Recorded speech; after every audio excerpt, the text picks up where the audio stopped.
6%. Og síðast en ekki síst þá er það áhrif á líffræðilegan fjölbreytileika.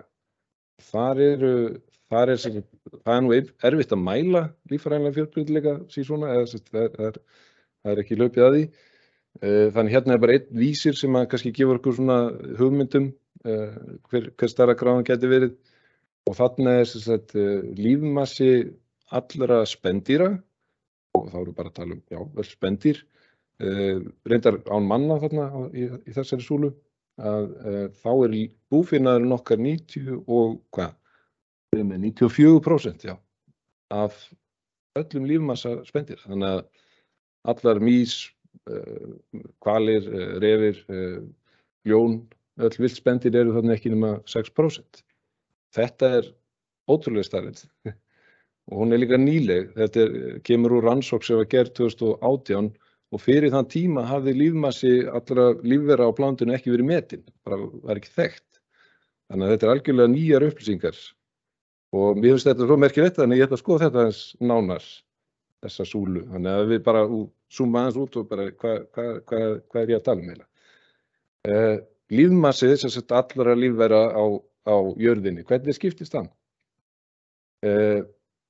Byrjum bara á byrjunni. Plöntur eru með langstærstan lífmassan, svo kom hann bakteríur, sveppir, frumbakteríur, formbakteríur og frumdýr og svo koma hann dýr, litla boxið niðri. Þannig að dýr eru svona í minni hluta í lífmassa. Þegar við stækkum upp þetta box og skoðum þetta nánar, þá eru þarna ýmis dýr, þetta eru liðdýr, liðdýr þetta stærsta, skordýr og þess áttar, liðormar, lindýr, holdýr, bráðormar, ég er ekki búinn að þýða þetta hérna á glærinni, en það sem ég ætla að dvelja við eru spendýrin, sem eru þessi þrjú box þarna, það er búfénaður, menn og síðan öll villt spendýr. Og þið sjáu að þau eru þarna minnsta boxið. Þannig að skoðum þetta nú ennþá nánar, þess að bara koma aftur núna að spendýrunum. Og hvernig hefur þetta þróast? Hvernig var þetta og hvernig er þetta í dag? Áður en að maðurinn kom, þá voru bara villt spendýr, það voru ekki manni líka viltan. Og í dag er þetta þannig að maðurinn og búfénaðurinn hans er í langstærstu meirihluta af lífmassa spendýra. Þarna er rauninni búið að minnka, villtu spendýrin er búin að minnka 85% og eftir eru við og búfénaðurinn okkar með 96% af lífmassanum. Áðan var ég ekki með mennina inni en þarna eru mennir líka með þess að við erum auðvitað bara spendýr.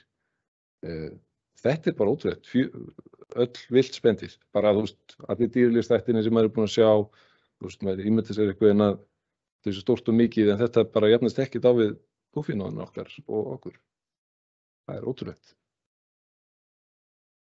Þannig að það er líka hægt að skoða þetta myndrænt og hér er rauninni bara hver eining eða hvert táknar ákveðin massa, þessi megatonn af kolefni, eða 10 megatonn, ég man ekki alveg.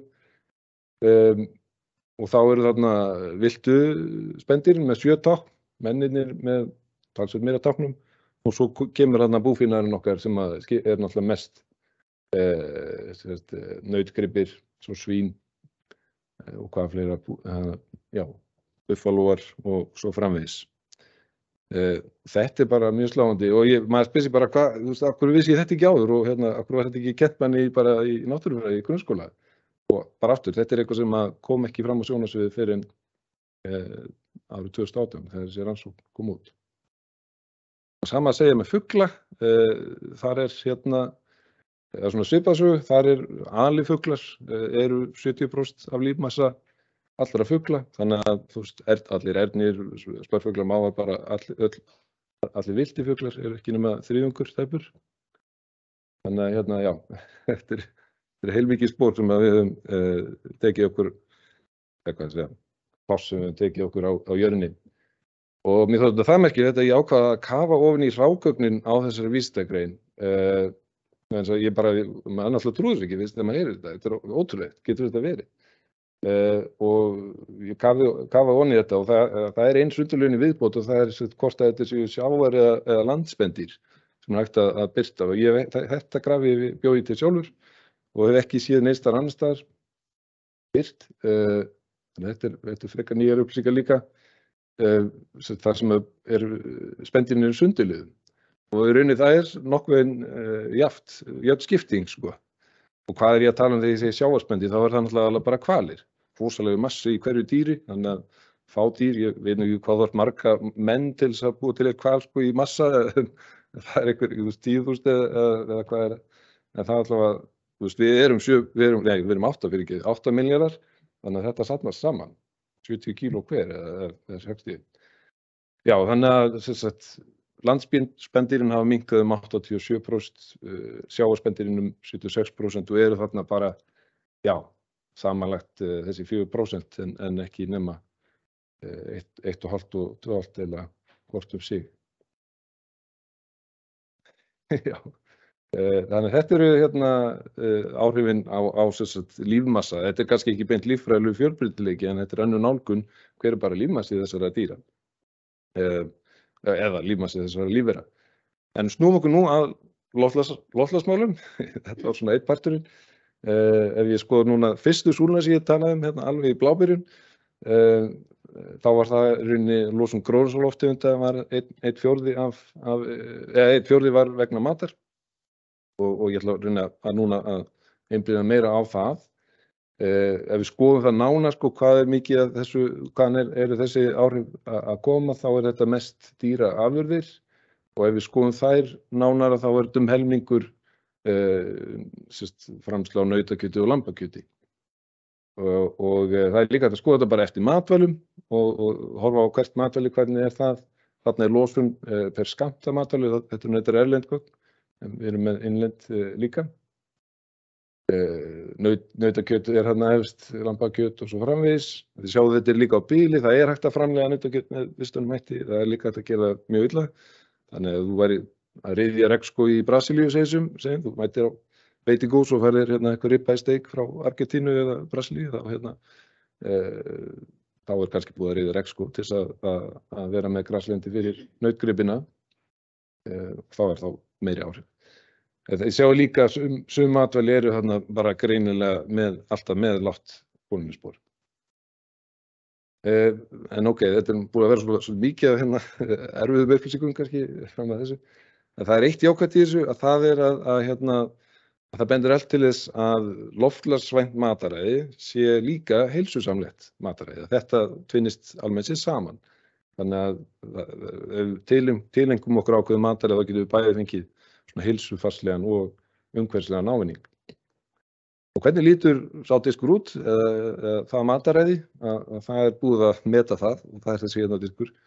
Þarna voru fengnir einhverjir 37 færustu vísindamenn í heimi á þessu sviði til þess að setjast niður og búa til þennan brálaða dagskant sem bestur fyrir bæði fyrir okkar heilsu og heilsu plánetunnar. Og hann lítur svona út, grænmeti þarna helmingur, svo koma kornvörur, það guli geirinn, svo appelsínuguli, það plöntu oljur, græni geirinn plöntu prótein. En já, það eru geirarnir sem eru kannski öðruvísi í okkur á þessum venjulega matadisk með Íslendings að dýraafurðirnar, kjötið og mjólkurafurðir eru þarna rauðu og bláu geirnir og þeir eru bara ansi litlir með við kannski það sem við hefum að venjast. Þannig að já, við hefum pínu svolítið í land þarna og þetta kallað rauninni vistkýrafæði eða planetary health diet. Svo líka spurning sko hvernig þetta eitt að ná þessu en líka hvernig lítur þetta út fram í framtíðina, hvert að stefna, að þá heildarlosun gróðurhúsalofttegunda vegna matvælaframleiðslu kringum 5,6 gigatonn af koltvísýringsígildum.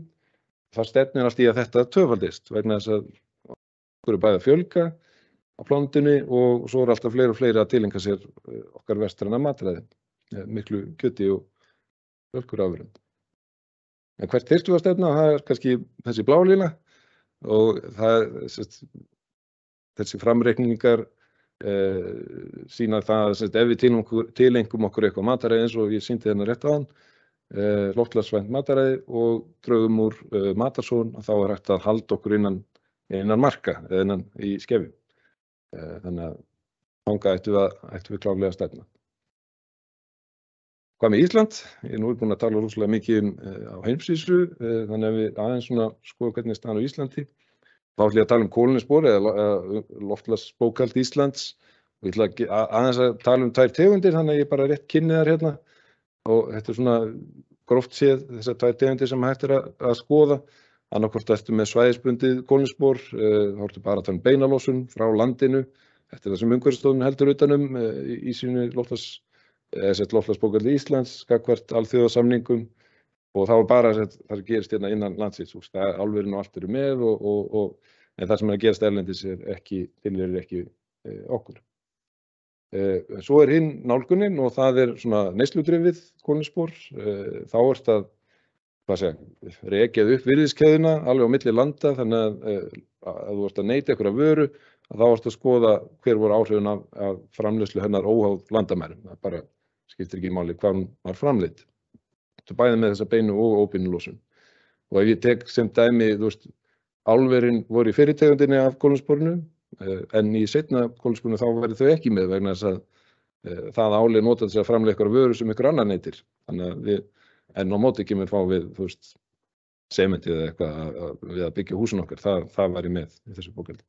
Þannig að þetta svona tvær erkitýpur af kolefnisbókhaldi, kolefnisspori, og ég ætla að byrja á seinni tegundinni og þetta er nú upprunalega metið í rannsókn í Háskóla Íslands, Jukka-hennarunum, en við tókum þetta bæði Efla og Orkuveitan og unnum með og byggum til reikni, og þetta er bara opin reiknir sem þið getið prófað til þess að meta bara ykkar persónulega kolefnisspor. Þá er ég að tala þetta neysludrifna, það er óháð landamærum og verið að rekja upp alla virðiskeðjuna. Og gróft séð skiptist þetta í 3, stærstu súlurnar eru 3. Það eru ferði, matur og neyslu á öðrum vörum og gráu súlurnar bara meðal Íslendingurinn, eins og við fengum út að hann væri, sem eru 12 tonn af koltvísýringsígildum á ári. En við þyrftum í raun að vera í 4 tonnum og að stefna síðan alltaf minna og minna til þess að vera þessari vegferð stöðva hnattarinn hínum við 1,5 gráðu, sem náttúrulega orðið bara mjög erfitt vegna þess hve lengi við dregið lappirnar. En það sem ég ætlaði reyni bara að draga fram hérna er að maturinn þarna 30%. Svo er hinn tegundin, svæðisbundna, bara hérna það sem innan landamæra Íslands. Þetta er bara loftslagsbókhaldið okkar Íslands, sem að Umhverfisstofnun heldur utanum. Ég ætla aðeins að svona, þetta er afsakið stafurugli þarna, en bara byrjum á stærsta bútnum að það er losun frá landnotkun vegna aðalega framræstra votlenda. Hún er svo stóra, ég ætla að fá að þjappa henni hérna saman aðeins og læra þetta út fyrir. Þetta við þurfum að vera á núlli þarna, þetta er svolítið svona til hliðar í bókhaldinu.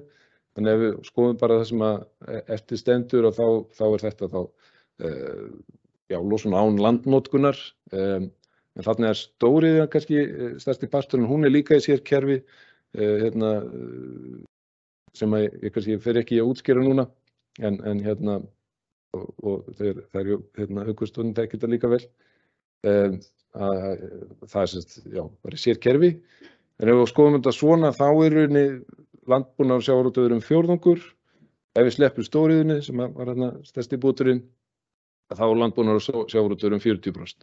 Og þessar súlur sem eftir standa er það sem er kallað, það sem er á beinni ábyrgð íslenskra stjórnvalda að draga úr losun.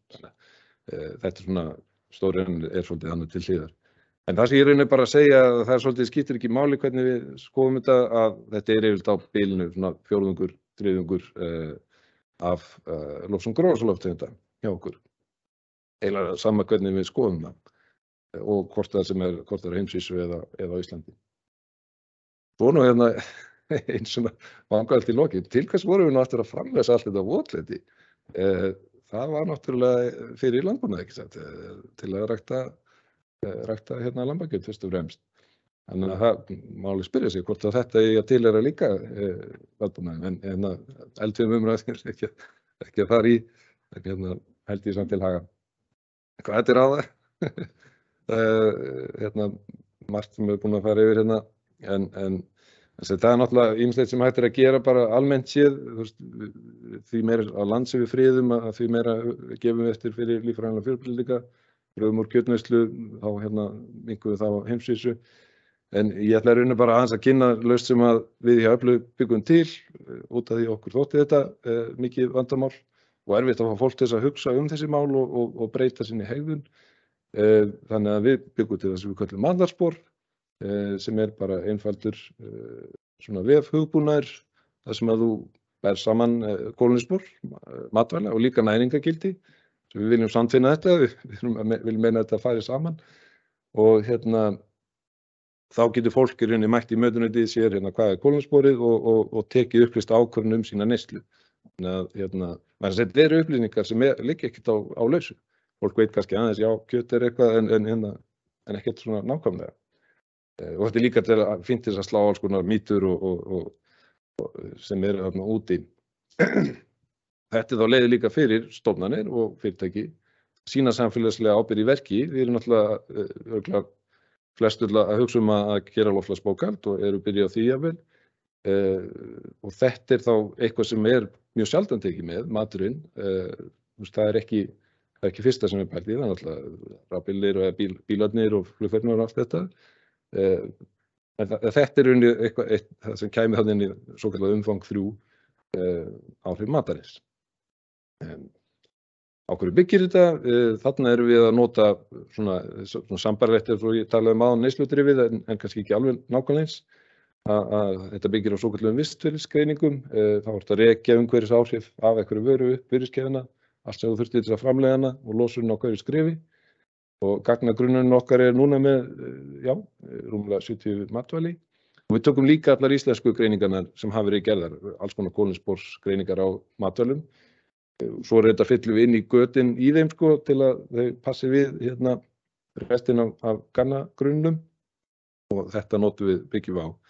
Og já, kannski svo ég útskýri þessa virðiskeðju sem ég alltaf að nefna, að virðiskeðja matar eða vistfyrill matar, að það þá í rauninni losun vegna breytingu á landnotkun. Ég nefndi áðan riða regnskóg í Brasilíu, það var í dæmi. Svo þetta að framleiða fóður, ef þetta nautgripir sem þarna í Argentínu eða Brasilíu eða eitthvað. Og þá þurfti kannski að riða skóg annar staðar til þess að framleiða fóðrið, soja eða maís eða eitthvað. Og flytja það. Bílið sjálft, það þá losun frá meltingu dýranna, sláturhúsið, flutningar, umbúðir, meira segir sölunni getur verið losun vegna þess að kælimiðlar í kælikerfum eru oft gróðurhúsalofttegundir. En bara svo ég sýni ykkur hvernig það lítur út, að ég myndi ykkur að þið mætið í mötuneytið og ætla að velja hvað þið ætla að fá okkur í matinn þann daginn. Þá birtist þetta graf, þið sjáu kolefnissporið, sjáu næringargildið þarna niðri að hægra megin, hvað hvað og það hjálpar fólki þá að taka bara upplýst ákvörðun um sína neyslu. Og bak við þetta þægilegt viðmót fyrir kokkin. Nýjasta að við erum líka komið með matarsónin, halda utan hana og gera upp kolefnisbókhaldi fyrir mötuneytið í heilsinni. En ég kemst ekki lengri við þig. Ég er grjótharður Takk fyrir. Takk hella, Sigurður.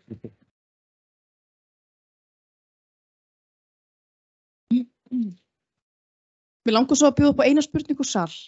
Einhver spurning til Sigurðar? Já, ég ætla að stökkva.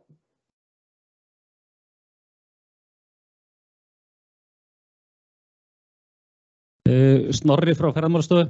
Já. Ég bara hjó eftir í gögnunum að lífmassi, það voru svín, þessi stór hluti af lífmassa dýrana. Já. En þau skoruðu frekar lágt í losun. Já, það sett. Eitthvað skýring á því bara? Já, þau eru ekki jórturdýr. Þannig að og það í rauninni ef þú ert að velja bara út frá loftslagsmálum. Þetta náttúrulega svolítið sitt hvoru umhverfisáhrif sem við erum að tala um. Það lífmassi og áhrif á líffræðilegan fjölbreytileika og svo annars vegar loftslagsáhrif og áhrif á loftslag okkar.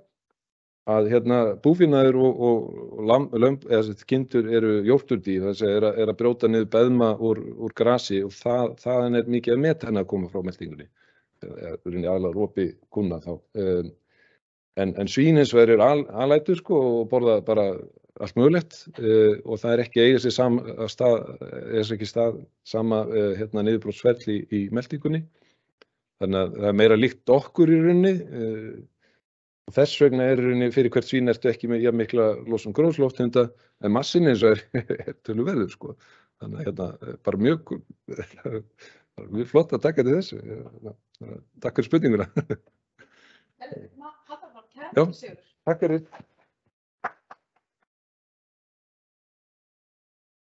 Heyrði, nú ætlum við að halda áfram í matvælaumræðinni og við ætlum að fá til okkar hana Önnu Huldu Ólafsdóttur.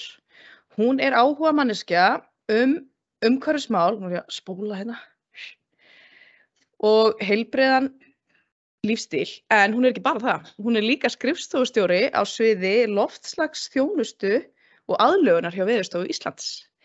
Gjörðu svo vel, Anna Hulda.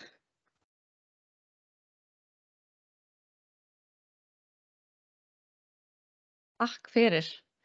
Já, eins og fram hefur komið þá er ég yfirskrifstofu loftslagsþjónustu og aðlögunar hjá Veðurstofunni, en þessi fyrirlestur er svona persónulegri nótum og þó svo að það sé margt sem við getum skoðað í tengslu við aðlögun og mataræði, þá er ég núna svona aðeins að horfa til heilsunæms mataræðis, en kannski aðeins áður en ég byrja að benda á það að það er vissulega margt sem við þurfum að gera í tengslu við aðlögun og mataræði. Við þurfum að horfa til þessa að við erum eyja og við þurfum að vera með miklu fjölbreyttara úrval af mataræðum sem við erum að framleiða hérna á Íslandi. Þannig að það er bara efni í annan fyrirlestur sem tengist aðlögun og ég myndi koma undir hatti Veðurstofunnar. En já, þetta málefni er mér hjartans málefni og eins og ég segi þá verður þessi fyrirlestur svona persónulegri nótum og hugmyndin er kannski að hjálpa ykkur sem kannski vonandi farið í að taka svona veganvænni skref í mataræðinu og fara svona aðeins yfir þær hindranir sem að ég hef rekið mig á og mína vegleið í því að vera vegan, en ég hef sjálf verið vegan frá 2015 en ég byrjaði þessa vegleið mína 2010 og þannig að ég innbyrt afskaplega lítið að dýraafurðum bara í 13 ár næstu því. En mér finnst mjög mikilvægt að tala samt þetta tímabil frá 2010 til 2015 vegna þess að það er, ég kalli þetta svona jójó tímabil, vegna þess að það er kannski erfiðasta og mikilvægasta tímabilið þegar maður er að prófa sig áfram. Þegar maður er svona að prófa sig áfram vegna þess að fyrstu skref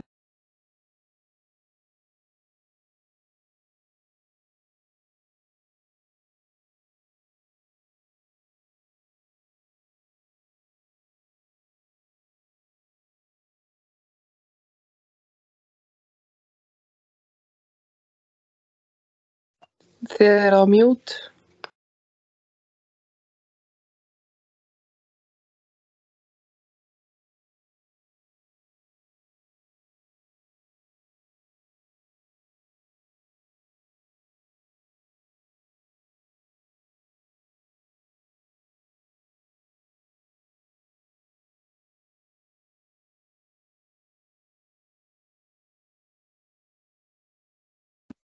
Svona, heyrðist ekki núna? og ég eitthvað að fara Komið. yfir eitthvað aðeins Það byrjun heyrist. Já, við verðum eiginlega bara að halda áfram.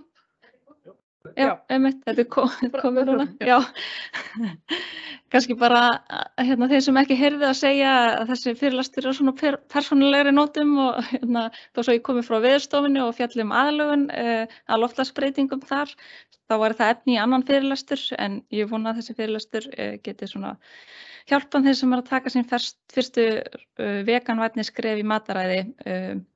Eins og ég nefndi þá getur að vera svolítið yfirþyrmandi að taka þessi fyrstu skref og ég ætla að fara aðeins svona yfir þessar hindranir sem ég reki mig á en ég hef verið fylgt þessu mataræði meira að minna frá 2010 og algjörlega frá 2015. Já, en það sem að ég upplýði sem svona þessar helstu hindranir til að byrja með er aðgengi að veganmat. Þetta er miklu auðveldar í dag En það mjög mikilvægt þegar að tala heilsusamlegt vegan mataræði að þessi fjölbreytileiki og það sé þetta aðgengi. Í dag erum við svo heppin að við erum með stærstu veganbúð í heiminum á Íslandi og ég hvet ykkur til að kíkja þangað, þetta ekki auglýsing, ekkert samstarf eða neitt svoleiðis.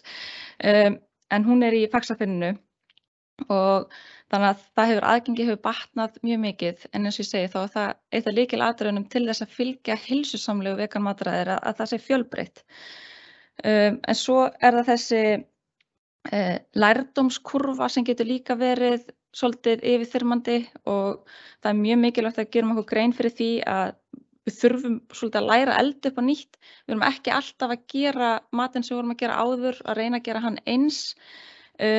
Heldur má eiginlega segja að við þurfum að tækla þetta skref fyrir skref. Við þurfum að mæla með því að taka eina fæðutegund í einu, bæta jafnvel einni við en ekki mikið meira en það. En það mjög mikilvægt að reka sig á að læra af því og gefast ekki upp. Það margir sem tala það að þeir eru að taka sín fyrstu skref í þessu vegan mataræði að það séu bara svona nýjar dyr sem opnist, maður kynnist fullt af nýjum kryddum, nýjum hráefnum og óvæntum leiðum sem bara svona dæmi óvænta leið að til dæmis vöku úr kjúklingabönadós getur virkað eins og eggjahvíta. Eitthvað sem og þið munið örugglega ekki finna munin á bragðinu sem maður getur síðan nota til dæmis í að búa til lakrístoppa eða eitthvað og sem dæmi og einnig hægt að búa til majónes með því að nota sojamjólk og eplaedik og fleira. Þannig að það eru alls konar sem við erum að læra hvaða dýraafurðir eru í rauninni óþarfar og hvað maturinn og plönturíkinu býður upp á miklu möguleika. Þetta líka svolítið sem maður þarf svolítið að reka sig á að því að vöruúrvalið oft svolítið það að breytast oft þannig að maður getur kannski ekki alltaf gengið að því að eitthvað sem maður fannst gott sé til aftur þannig að maður þarf að prófa sig áfram og halda áfram að prófa nýtt. Eitt sem ég langar líka til þess að benda á sem að hræðir líka oft fólk að því finnst heldur oft að veganmaturinn sé ekki góður. Með því að halda áfram að prófa hann, ég skal lofa ykkur, allir sem að ég hef talað við og ég þekki marga vegana tala það að bragðlukarnir þið breytast svolítið eftir að maður byrjar að taka sér skref, byrjar að taka út dýravörurnar þá munu þeir breytast og ég get bara sagt dæmi hjá sjálfum mér að mér fannst til dæmis tofu, ég setti mynd á tofu vegna sem mér fannst það alveg hræðilegt fyrst ásamt mörg og öðru og ég held ég myndi til dæmis aldrei hægt að borða ost en ef þið gefið því bara tíma þá það eitthvað sem breytist vegna þess að það alls konar efni í venjulegum þessum hefðbundna mat sem að gera það verkum eins og til dæmis í mjólkurafurðum að manni langar í meira en ef maður lætur tíma líða þá breytist það. Svo þetta með fjölskylduhefðir og venjur það ansi erfitt að tækla þetta en ég eins og þið sjáu jólapeysa mín, vegan ruining, family gatherings, það alveg smá svona sannleikskorn í þessu en við þurfum bara að búa okkur til nýjar hefðir. Ég mæli með því að opna bara umræðina við fjölskyldumeðlimi og fræða eins og kenna hvernig maður getur gert rétti sem eru góðir. Ég fekk rosalega mikið svona skota mig í tengslu við móðurhlutverkið, sérstaklega því að ég var með börnin mín mjög lengi á brjósti og það vildi allir segja mér ég yrði að fá mjólkurvörur. En þess vegna ætla ég að benda á að landlæknir hefur ekki núna gefið út bara mjög nýlega, ég held að þetta hafi komið út bara hreinlega núna í fyrra. Leiðbeiningar grænkera fæði á meðgöngu og við brjóstagjöf, þannig að ef einhver í þessum aðstæðum endilega kíkja á þetta er aðgengilegt á netinu. Nú svo það ég hef svona keppt mjög mikið í kraftasportum og veganfæði hefur svolítið, það hefur verið svona hvað getur maður sagt, það hefur ekki verið mjög vinsælt í þessum íþróttum og þar af leiðandi svona fordómar í tengslum við það að vera vegan og vera svo að keppa fyrir landið í einhverjum kraftasportum. Ég hef keppt í ýmsum svona hefðbundnum kraftasportum og mjög margir sem vildu segja mér að ég gæti ekki orðið sterk án þess að neyta dýra. Og ég ætla nú að koma aðeins betur inn á þá eftir í tengslu við prótein, því oftast þetta einmitt að því að maður getur ekki fengið nægilega mikið prótein úr plönturíkinu. Og ég vil bara láta ykkur vita að þetta alls ekki satt. Það til nóga próteini og nóga næringarefnum í veganfæði til þess að vera í íþróttum. En svo náttúrulega bara þetta með þægindin, og það svolítið tengist þessu aðgengi að það bara miklu þægilegra að vera ekki að gera eitthvað sem aðeins öðruvísi. Það bara auðveldara að vera eins og allir hinir. Það getur verið ákveðin hindrun og bara gott að vera meðvituð það. Ég setti mynd af manninu mínum, hann mun ekki vera glaður ef hann myndi sjá þessa glæru. En mér langaði bara til þess að koma inn á það, vegna þess að þetta tengist náttúrulega þessum kannski kraftaumræðu, en ekki síður það heldur bara að hann sé karlmaður, og hann er búinn að vera algjörlega með mér í þessari vegferð. Bæði í þessu sprikli okkar og að vera vegan.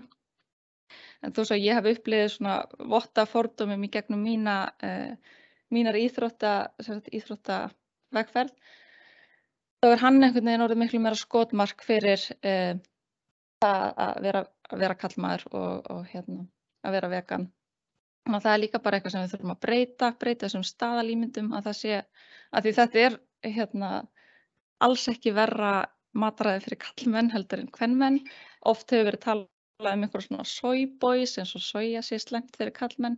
Það bara ekki rétt. Soja hefur til dæmis, það hefur verið rannsakað að það sé í tengslu við krabbamein, að það sé hjálpi til að fá ekki krabbamenn. Það minnkur líkur á krabbamenni. Þannig að skulum reyna að eyða þessum staðalímyndum. En af hverju eigum við að vera að taka sér veganskref, og það að segja bara veganvæða aðeins mataræðið okkar, hvort sem við förum alla leið eða ekki. Það fjöldi ástæðna til þess að snúa, að hefja þessa vegferð, og ég ætla að nefna 3 í þeirri röð sem þar komið til mín, en það eru auðvitað fullt af öðrum ástæðum,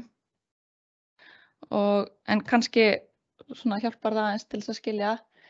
Ég byrjaði í þessari vegferð út frá heilsusamlegum sjónarmiðum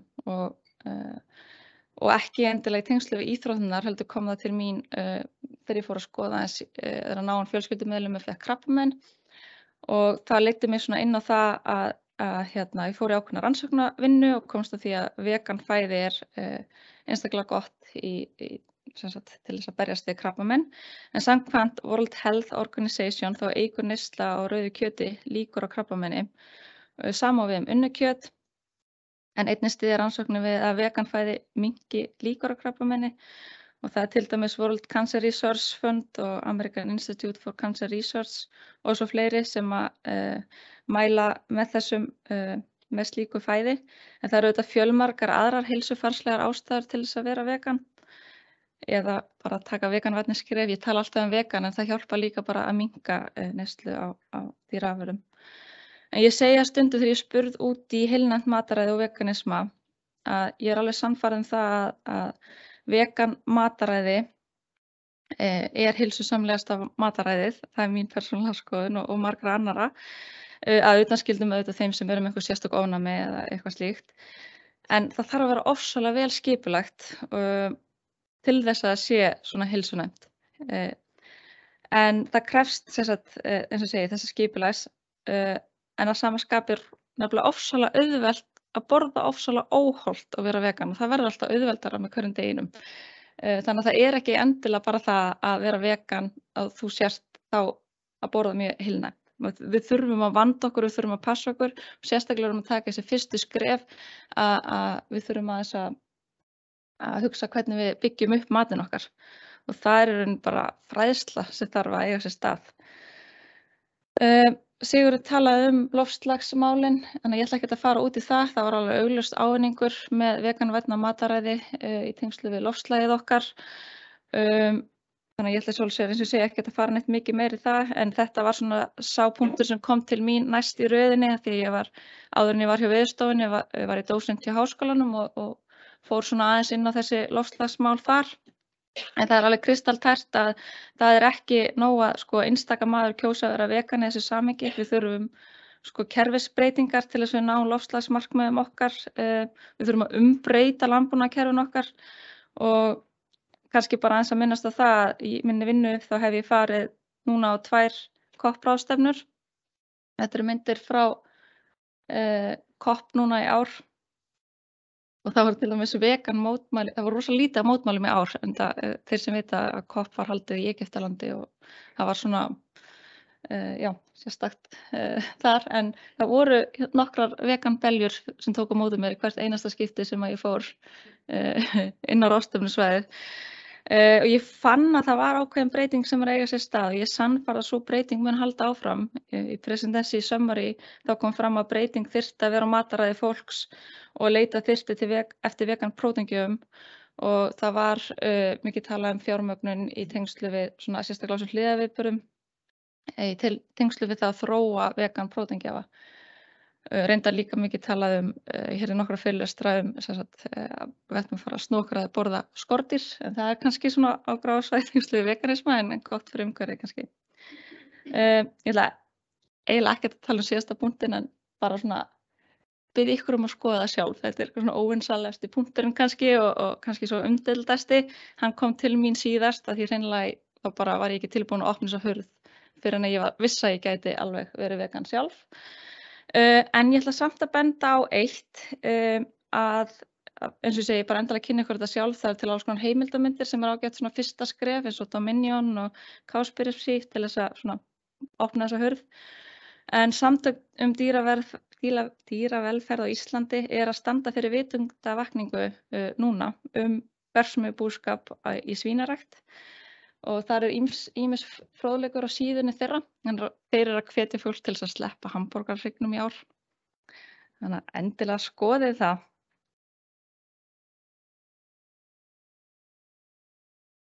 En bara það sé alveg á hreinu að veganmatur þarf ekki að vera bragðlaus og leiðilegur.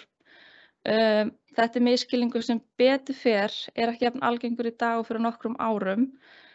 Það hægt að búa til, eins og ég segi, vegan útgáfur af svona flestu sem við fáum í dag sem var áður óvegan matur. En samt kannski að hafa það í huga að við erum ekki að reyna að búa til nákvæmlega eins mat heldur eitthvað nýtt sem við þurfum að venjast. En svona áður en að ég slæ endapunktin í þetta ætla ég að tala meira prótein af því að það einhvern veginn prótein þau gegna mörgum hlutverkum í líkamanum og meðal annars mikilvægi fyrir uppbyggingu vöðva. Líklega ekki til sá grænkeri sem hefur ekki verið spurður en hvaðan farið próteinið. Þetta spurning sem ég hef fengið ótal oft og það sé bara hægt að fá prótein úr dýraafurðum. Þessi misskilningur ansi algengur en að samaskapi útrúlega áhugaverður vegna þess að próteinskortur fyrirfinnst varla í hinu þróaða heimi. Ég þekki engan sem með próteinskort og þannig að maður svona fyrir að spyrja sig af hverju þetta alltaf eitthvað sem við tala Við þurfum að vera virkilega vannar til þess að þjást af próteinskorti og það sem plönturíki býður upp á gríðarlegt magn af næringaríkum mat þá erum við sem borðum fjölbreytta veganfæðu í ansi lítilli hættu á því að fá próteinskort.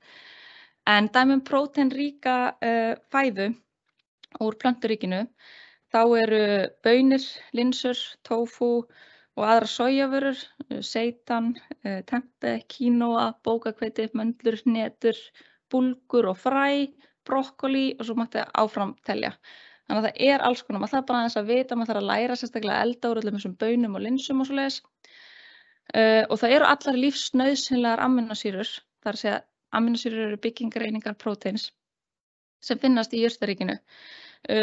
Hlutfall þeirra hins vegar mismunandi í fæðutegundunum og þess vegna sérstaklega mikilvægt ef við erum að breyta mataræðin okkar og fara að taka inn meira, að vera meira vegan, þessi fjölbreytni í próteingjöfunum. Þannig að það kannski eina sem ég myndi segja að maður þarf að hugsa sérstaklega í þessu samhengi að vera ekki bara föst í einum vegan próteingjafa. Þannig að yfirleitt auðvelt að uppfylla próteinþörfina fyrir þau sem eru vegan og það að segja orkuþörfin yfir höfuð uppfyllt, þannig að við þurfum að passa líka að borða nóg. Að lokum ætla ég að koma með hugleiðingar. sem ég langar að skella upp fyrir ykkur og þið getið tekið til ykkar, heim til ykkar og bara minna á það að hvert skref er betra en ekkert skref og getur gert alveg heilmikið. Hvernig væri til dæmis bara að sleppa kjöt í hádeginu? Er það svo slæmt? Af því við sérstaklega að tala sko kerfisbreytingar, þá hérna inn í mötunetunum á vinnustöðunum, þá ofsalega mikið að tækifærum þar. Ef við bara hreinlega tökum á okkur að sleppa að borða kjöt í hádeginu eða sleppa að borða kjöt á föstudögum eða einhverjum öðrum vikudegi. Og hérna koma grænu skrefin inn, þau geta hjálpað með því að auka framboð á grænkera mat og vera með svona næringar ríka og bragðgóða vegan valmöguleika í mötunetum. Bæði gerir það kannski að verkum að við kynnumst einhverju sem við erum ekki kannski annars að gera heima hjá okkur. Mögulega væri hægt að vera með einhverjar uppskriftir sem fylgdu matnum líka. Ég væri ofsalega til í að það myndi vera skref líka, það væri svona eins og ég segi default vegan matur, þannig að þú þurftir í raun að skráði sérstaklega að borga fyrir að fá kjötið. Þetta nú bara svona óskhyggja og svona hugmyndum einhvers konar kerfisbreytingu. Af því að þegar ég skráði mig alltaf í vegan mat upp á Veðurstofu. Ég fæ yfirleitt plastbakka, svona sérmáltíð, meðan allir hinir eru með hlaðborðið. Þetta eitthvað sem ég tel að sé ekki mjög vænlegt til þess að fleiri taki þetta skref og við þurfum bara aðeins að hugsa hvernig við getum komið þessu inn til fleiri og það ekkert svo hræðilegt að borða veganmat í hádeginu, það? Síðasta glæran, bara að segja, við erum ekki endilega fullkomin, ég segi að hafa verið vegan algjörlega frá 2015, það þetta ekki satt vegna þess að það alltaf eitthvað sem maður þarf að gera, ég hef þurft að taka einhver lyf eða eitthvað, við erum bara eins vegan og við getum í heimi sem ekki ennþá orðin vegan. Þannig að þetta ekki svona rosalega svarthvítt, við gerum bara okkar besta, fyrir suma þá hentar kannski að vera ekki, taka þetta ekki svona eins langt og ég geri, en hvert skref skiptir máli. Takk. Kæra þakkir. Virkilega fróðlegt, Anna Hulda, kæra þakkir. Við erum náttúrulega að taka okkur á í grænum skrefunum, erum að reyna að innleiða svona skrefin í átt að grænkerafæði í mötunetunum og hérna, þú ert eitthvað aðeins að potið þarna í Veðurstofunni, heyri ég. Mér langar svolítið að taka á hvort það sé ein spurning á netinu. Engin spurning? Ok, þá þökkum við þið bara fyrir og höldum áfram.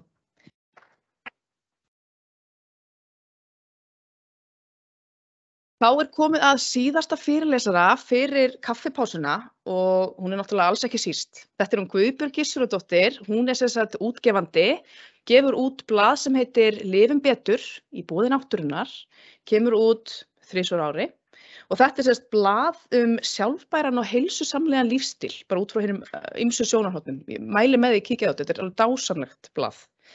Og hún Guðbjörg ætlar að segja okkur hvernig við getum tekið grænu skrefin inn á heimilin. Gjör svo vel, Guðbjörg.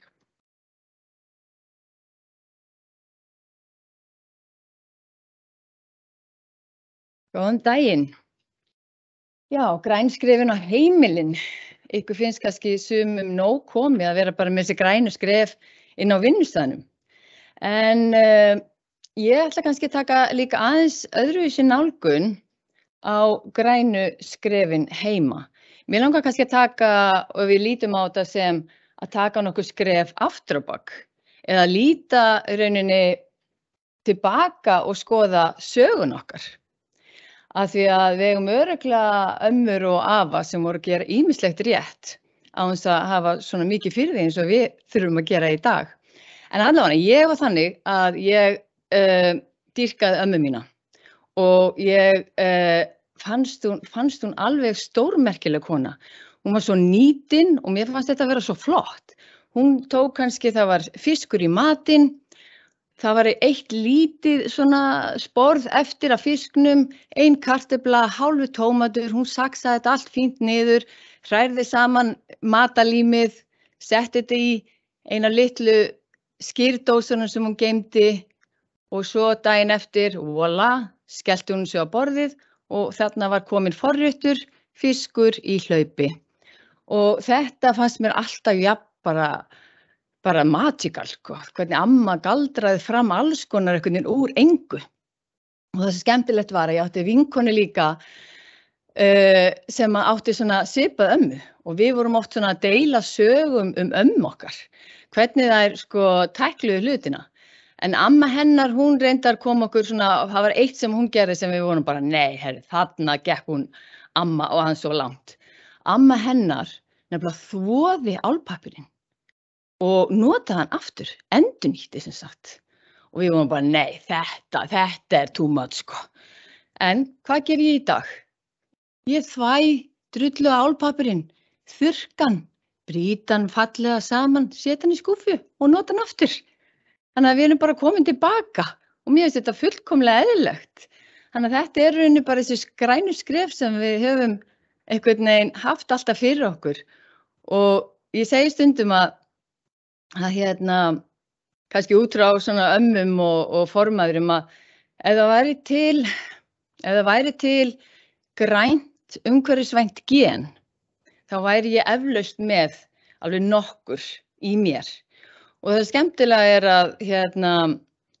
að vinkonu mín sem átti þessu ömmu líka, hún greinilega væri líka með þessi grænu gen af því að hún stofnandi á fyrstu og einu plastlausu búðina á Íslandi, Nándinni. Þannig að það eitthvað þarna og ég fer alltaf í svona rosalegan gír þegar verður eitthvað skortur, þá ég í S-inu mínu og þegar bankahrunið var þá var ég bara ok, nú tökum við á því og alveg bara tilbúin í slaginn sko. Og það var rétt eftir jól þegar hrunið var rétt fyrir jól og þegar jólin skull á þá voru allir kannski munið þetta, engar jólagjafir í ár, þá voru allir í einhverju svona panik ástandi. Og ég bara, nei, hlusti ekki á svoleiðis, nota bara hugmyndaraflið og gerum eitthvað sniðugt. Þetta voru stærstu bókajól sem að ég hef haldið. Það að segja, ég fór bara á bókasafnið, valdi bækur fyrir hvern og einn, skrifaði bjóti falleg bókamerki og sagði, skilist fyrir 20. janúar. Og það voru jólagjafarnir í ár komnar. Þannig að það ýmislegt að gera sem að minnka sóun til dæmis, spara pening og svo framvegis. Ég til dæmis hef líka bara í gegnum tíðina þegar við erum að tala ömmu og mat. Og fyrir svona 20 árum þá gaf ég út matreiðslubók. Foreldrar mínu til reyndar mikillar undrunar því ég hafði aldrei verið að elda þegar ég var og lærði ekki neitt á heimilinu mínu. En allavega þegar ég gerði þessa matreiðslubók þá sem hét Hristist fyrir notkun, skapandi eldamennska með það sem til í eldhúsinu. Og þar voru til dæmis uppskriftir á naglasúpunni góðu sem að þú veist til þess að nota afgangana og ég var meira að segja með sko, ég kallaði þetta leitavél, Google var varla byrjuð þarna en ég kallaði þetta leitavél í upphafi bókarinnar þar sem gafst leita meðal annars af uppskriftum sem að þú gæti notað afgangana þinni. Og þarna var einhvern veginn konseptið matarsóun ekki eins og komið inn í myndina. Þannig ég hef alltaf svona haft þetta greinilega græna gen í mér. Og svo líka þegar vorið eftir hrunið þá fékk ég þá hugmynd að það væri upplagt að gera útvarpsþátt sem að ég og maðurinn minn gerðum á RÚV og kallaðist Íbúðir náttúrunnar. Þannig byrjaði þetta ævintýri okkar. Og þar var ræktun á grænmeti og svona sjálfbærni, það var svona, þú veist, sjálfbærni var enda ekki alveg konsept þá sko en það var allavega svona að byrja, það var allir allt í prjónaðar lópapeysur og rækta grænmetið sitt og þetta var bara heitti algjörlega mark. Þannig að við vorum þarna í 3 sumur með algjöru viðvanningar og vorum bara að tala við fólk sem var að rækta og gera eitthvað sniðugt. Þannig að þarna svona kemur þetta áfram í mér, hvernig maður getur nýtt og notað. Og svo hefur við svona hélst þetta áfram og fór yfir í tímaritið, lifum betur í Íbúðir náttúrunnar og ýmislegt annað sem að ég að gera og bardúsa á þessu sviði. En mér langar að segja ykkur hvernig þetta kom til með grænskref fyrir heimilin. Það var einmitt á afmælishátíð í fyrra þegar var að halda upp á grænskref Reykjavíkurborgar, þessi Hildi einmitt sem að var að skipuleggja þann viðburð. Og ég fór og ég var svo innblásin af öllu sem að væri í gangi þar og hvað þessi grænskref eru mikil snilld. Og ég hugsaði bara, byrju, af hverju ekki fyrir heimilin líka? Mér finnst þetta eiginlega bara ósanngjarnt. Það er eiginlega sko, verið að skoða öll þessi umhverfismál í svona, það eru, þú veist, Parísarsáttmálin, þetta er allur heimurinn og svo eru græn skref fyrir, þú veist, ríkisstofnanir og bæjarfélög og fyrirtæki, en ekkert fyrir heimilin. Það er ekki einu sinni umhverfisstaðlar fyrir heimilin. Það er Svanurinn og alls konar, byrju, í staðan fyrir Evrópublómið þá gæti það verið, þú veist, heimablómið eða það er ekkert svona. Þannig mér fannst bara þetta vanta. Eitthvað svona sem að við heima fyrir, ekki þetta er fullt af greinum og efnum, alls konar sniðu sem við getum gert, en það var engin svona leiðavísir eins og grænu skrefin sem er svo mikið snilld. Og þannig ég hugsaði bara, ég sest bara niður hérna og fékk konu með mér, ég veit ekki, fékk hana Sif Guðbjartsdóttur með mér til þess að grannskoða grænu skrefin sem að þið kannist öll við og heimfæra það á heimilin. Þannig að við sem sagt tókum þetta, setti þetta í vetrarblaðið í fyrra og ætlaði svona að renna aðeins í gegnum þessi skref sem að ég tíndi út bara nokkur. Við gerðum skrefin 4, ég sá áðan að þið eru með 5 skref, við erum með 4 skref og ég ætla aðeins að renna í gegnum það og hvernig mín svona reynsla hefur verið að fara í gegnum sem skref sjálf. Að eins og þið vitið og þið eru kannski að taka grænskrefin í vinnunni en þetta hefur alltaf auðvitað áhrif heima. Og þegar ég var að kafa í þessari vinnu þá var einmitt líka að flytja í nýtt húsnæði og svona og þannig að þetta var mjög gott að vera í þessu ferli. En já, fyrsta skrefið köllum við skrefið fyrir byrjendur og þarna efst þá er að við séum samtaka inn á heimilinu og þið kannski þekki það líka að taka alla vinnufélagana með inn í ferlið, þetta er gríðarlega mikilvægt. Ég aftur á móti er með 2 ungmenni, 2 stráka, 19 og 14 á heimilinu og ég veit ekki hvort að örugglega flest ykkar kannast við það að þau eru sko framheilin er ekki alveg rosalega kveiktur á, ekki mjög kveikt á hana og ég meiri sem spurði son minn 19 ára daginn að því við vorum að taka smá átaki að slökkva ljósin í herbygjunum, sérstaklega inni á þeim. Ég alveg Árni minn, ertu búin að vera að taka svolítið á með að slökkva ljósin? Það kom bara svona þess að bara, ég hef bara ekkert tekið eftir því. Ég bara, hvað svar er það? Hann bara hefur ekki tekið eftir því hvort hann hefur verið að gera þetta, já. En þannig að maður er svolítið að díla við þetta. En ég held að maður allavega geti reynt að vera fyrirmynd og slögt og auðvitað stundum bara gengi inn í herbyggið hjá börnunum og slekk. En þetta er alveg svona átak og ég reyndar reyna og ég er mjög spennt að hlusta fyrirlesturinn eftir það hvernig við fáum aðra með okkur og hvernig við náum að breyta hegðun okkar af því það er alveg stórt issue, það er að breyta hegðun okkar af því að við erum bara víruð þannig að við viljum helst ekki breyta. Já, þannig að þetta var svona byrjunin en nú er ég að spá ég líka þegar við tökum þetta lengra að þú veist, ég þarf að finna eitthvað góða gulrót þannig að þegar við erum búin að ná þessu ykkur tíma að við séum farin að þá gerum við eitthvað skemmtilegt. Þannig að ég þarf svona aðeins að vinna betur þessu. Svo erum við með, við erum byrjendur, þá erum við þetta flest öll með flokkunartunnurnar, þessi einföldu, plastpappír og það. Og ég þetta með að skoða plastnotkunina. Ég tel mig vera mjög græna og væna að svona mjög mörgu leyti, en við fundum þessa vefsíðu og þið kannski kannist við hana, Repurpose eitthvað. En ég hef aldrei gert þetta plastpróf, þar að sjá hvar ég væri á plastskalanum. Þannig ég hugsaði, ég er að fara að halda fyrirlestur, best að vera til fyrirmyndar og vera búin að taka hennan plasttest þarna. Þannig að svona kom það út. Nei, fyrst þessi glæra. Þetta er sem sagt testið, það er svona fullt af svona alls konar spurningum og ég mæli með því, þetta áhugavert að taka þetta test, þetta reyndar líka fyrir fyrirtæki, af því að þessir sem eru með þetta, þeir eru líka að bjóða fyrirtækjum að ef þeir eru mjög slæmir í plastskalanum, þá geta þeir verið að donatera pening í plast svona þróunarvinnu. En allavega, ég tók þetta test, hver á niðurstaðan? Hræðileg. Ég alveg bara, á ég að sýna þetta. Svo alveg bara, ok, gera það bara samt. Herðu, þarna ég í 70,46 kílóm á ári. Þú veist, Evrópubúar að meðaltali 53. Ég bara langt yfir það. Reyndar undir Amerikunum, smá léttir, en ég ætla nú ekki að nefna eins og Indland, það bara svona vandræðilegt, sko. Svo reyndar tók ég þessa mynd af þessu, af þessari síðu líka, sem að rauninni sýnir hvað mikið plast í öllu í kringum okkur.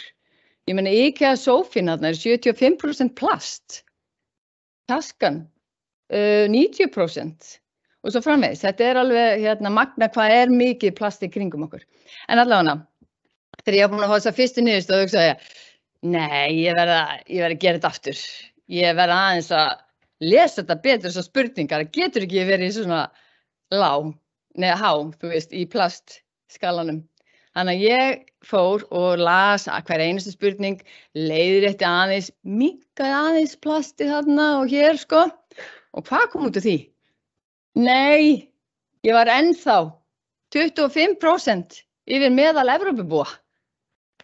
Þannig að það segir mér bara það, ég ætla að fara heim og taka til í plastinu hjá mér, sko. En það bara reyndar þannig ennþá, maður fer út í matvörubúð og bara kaupi grammiti. Og ég einmitt svolítið, hlusta á Sigurð daginn á fyrirlesturarveislu hjá mér. Og ég einmitt tók svona smá kjötið svona aðeins og minnkaði það og fór að vinna í því. Það bara plastið sem fylgir grammitinu. Það rosalegt. En allavega, þannig að ég þarf að fara og laga hans til í þessum málum. En við erum farin að flokka málma og gler og það ánægjulegt að glerið í rauninni fyrst bara núna, bara 2022 erum við fyrst farin að endurnýta gler. Það að segja, senda það erlendis og bræða það aftur. Hingað til hefur það bara farið í einhverja malað, farið í urðun og eitthvað. Þannig að það líka bara gott að vita það. Að velja umhverfisvottar vörur eftir bestu getu og svo líka annað að spyrja eftir því í búðinni. Það að segja þegar ég var að flytja og var að kaupa eitthvað nýtt dót og svona og var akkurat í þessari vinnu þannig ég var rosalega svona, ok, ég verð að vera til fyrirmyndar hérna og maður fór kannski inn í húsgagnaverslun og það ekki þær bestu þegar kemur umhverfismálunum. Og ég fór til dæmis eina umhverfisbúð og ég spyr já, þið með eitthvað sófa sem svona þvansvottaðir eða eitthvað? Og hann bara, hvað það? Ég bara, svansvottað þarna, maður bara, það græni hringurinn og eitthvað svona, það var með eitthvað óljósa mynd á þessu og hann fór svo spurði eigandann og kom tilbaka og sagði, nei, við erum ekki með neina slíka vörur. En bara það að spyrja og eigandi fái þessi skilaboð, einhver að biðja svona vöru, það allt svona lítið hjálpar. Þannig að ég reyni að gera mig far það að spyrja. Svo það fatainkaup, sem sagt að velja gæði eða, þú veist, fara með flíkurnar inn á nytjamarkað og kaupa á nytjamarkaði. Og þetta eitthvað sem hefur verið mér tamt bara frá því að ég man ekki hvenær, ég var alltaf að fór og keypti á Rauða krossinum og alls konar og kannski eins og amma, hún var fín frú, hún flutti inn Dior, snyrtuvörur og ofta verið í veislum, en hún tók eitthvað gamla kjóla og gerði eitthvað dygg og bara breytti þeim í eitthvað svona galakjól. Og ég læri þetta fljótt. Og ég til dæmis í dag, þá ég í gallabuxum frá Hringekjunu, kostar 3.000 kall, ég reyndar í ból af tengdamömmu og svo ég reyndar í fast fashion jakka, en ég búin að eiga hann rosalega lengi og nota hann rosalega mikið og þá getur maður alveg réttlætt þetta. En sem sagt, svo það kaupa góð vetradekk og ég setti þetta þarna því að ég held að allt of fáir viti að og við vitum auðvitað nagladekkin og svifrykið og svoleiðis og ég setti til dæmis glæru bara af dekkjum sem ég að nota og þetta einmitt ekki heldur sölu þetta ekki sölu glæra heldur bara að segja ykkur frá því að það íslenskt hugvit á bak við þessi dekk og þetta umhverfisvænustu dekkin sem hægt að fá og ég sannfærð það að þetta bestu vetradekk sem ég hef átt og þetta endurunnin dekk sem sagt, það eru endurunnin dekk í þessu og þetta með þessum svona glerkristallum sem að virka svona vel. Þannig að það ýmislegt svona sem að hægt að gera og þó að maður, þetta raun ekkert mikið dýrari dekk, það það sem allir halda, þetta eru ekki dýrari dekk en flest önnur dekk. Herðu, þá það næsta skref, númer 3, fyrir lengra komna. Við erum farin að gera meira við hluti og þetta eitthvað sem við hjá í boði náttúrunnar fundum fyrir ákveðnu tímabili. Ég var með grein svona viðgerðarverkstæði og við fundum öll viðgerðarverkstæði á alveg hvernig þú gerum við plast, gler og postulín og tölvunæðina og alls konar og við fundum út þá að það var ekki til neitt svona listi við viðgerðarverkstæði. Þannig að við tókum það saman og settum það á vefinn okkar. Og þannig að það væri líka aðgengilegra fyrir fólk sem að leita slíku. Og svo, söfnum við matarafgöngum. Ég gerði þetta á tímabili, nú flutti ég heimili, ég þarf aðeins að finna mig aftur takt í því. Og við nýtum þetta búið, svo notum við margnota rafmagnskveikjara. Herru, þetta var alveg nýtt, þið náttúrulega þekkið þetta. Ekki eitthvað sem þekkið þetta? Má sjá. Ok. En þegar ég sá þetta á grænu skrifunum þá ég bara, what? Rafmagnskveikjari og fór að googla og leita og þá bara var þetta ekki til á Íslandi. Og ég, einhvern veginn fór ekkert í það þá að panta þetta á Amazon eða eitthvað staðar. En núna, fyrir þennan fund, þá ákvað ég að googla, þetta komið í Biko, Elko, Silo, eða hvað þetta, Silio. Og þannig ég ætla að fara á eftir í Kringluna og kaupa. Byrju, ég alveg verið búin. Þarna eru komin í atvinnumennina og þarna eru þetta bara, eins og við vitum, ýmislegt sem eru komin lengra og ég tók þetta fram að því að það var ekki akkurat þessi ryksuga en að því að var í þessu ferli og mér vantaði nýja ryksuga og nýja heimili, þá fann ég út að það eru til svona ryksugur án poka og ég vissi það ekki og ég keypti mig svona og ég elska hana. En að því að maður þarf aldrei að vera með þessu endalausu poka og svo ég líka nýkomin með hund og ég einhvern veginn gerði mig ekki heldur grein fyrir öllum hárunum sem kom með hundunum, þannig ég alltaf ryksuga. Þannig að þetta svona það sem við erum komið með atvinnumennina og þarna líka finnst mér mikilvægt, við erum alltaf að reyna í aðgerðum til þess að svona sporna við það sem við gerum, en þarna líka alveg gott að hugsa, en hvað getum við gefið til þess að gefa náttúrunni tilbaka? Hvað getum við gert svona umfram? Og það sem ég hef gert síðastliðin 6-7 ár í útgáfunni að fyrir hvern einasta áskrifanda hef ég plantað 1 tré á ári. Og skrifstofan mín upp í Heiðmörk hjá við Elliðavatn og þar ég sem sagt komin í boði náttúrunnar orðin landnemi í Heiðmörk og þar sem við ræktum. Þannig að við erum öll, eins og ég sagði í titlinum að ég var að leita grænum leiðtogum, við erum öll græni leiðtogar og við þurfum öll að vera græni leiðtogar og heimilin okkar líka, af því heimilin okkar rauninni eins og þessi litla jörð okkar. Við þurfum að hugsa heimilin þannig, ekki að hugsa guð minn góður, skiptir ykkur máli það sem ég geri. Í stóra samhenginu þetta eitthvað svo lítið, en jú, það skiptir máli og við þurfum að horfa okkur heima sem eina litla jörð. Takk fyrir. Nú ætlum við að halda áfram eftir frábæran fyrri hálfleik. Tobba ætlar að taka við keflinu og svo förum við í það hvernig við virkjum starfsfólk til þátttöku. Gjörðu svo vel, Tobba. Takk, Birgitta. Hvernig heyrst mér? Já, geggjað. Ótrúlega ánægilegt að sjá ykkur öll og líka öll þarna heima. Alveg bara virkilega góð þáttaka. Já, ég ætla sem sagt bara að tala aðeins þessa spurningakönnun sem við létum gera. Þar sem við vorum svona að athuga aðeins bara hvernig verkefni stæði, hvað við getum bætt og svo framvegis. Og það var góð þátttaka, bara takk fyrir það.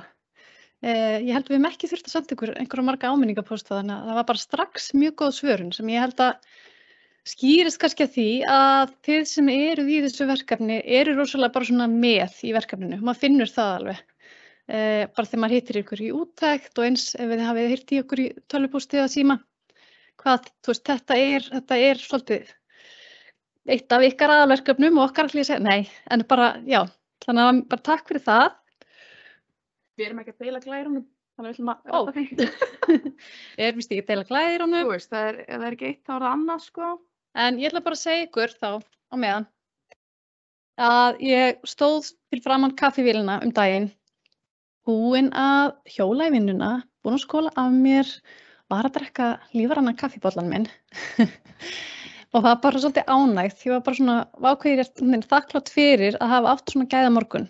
Veðrið reynda búið að vera alveg stórkostlegt, þannig að þetta er búið að vera svolítið margir gæðamorgnar hjá mér og þeir eru það líka alveg þegar veðrið er ekki alveg jafn stórkostlegt. Það var aðeins búin að reyna á sig og svona.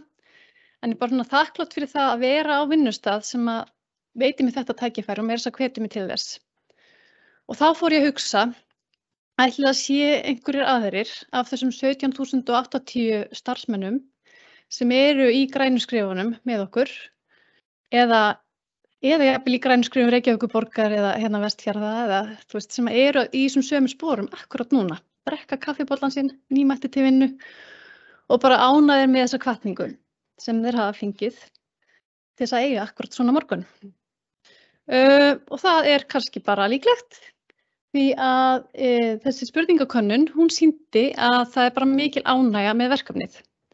84% ykkar segjast vera mjög ánægð eða ánægð með verkefnið og það er bara eitt sem er mjög ánægður með okkur og við bara vonandi getum við einhvern tímann gert hann sáttari.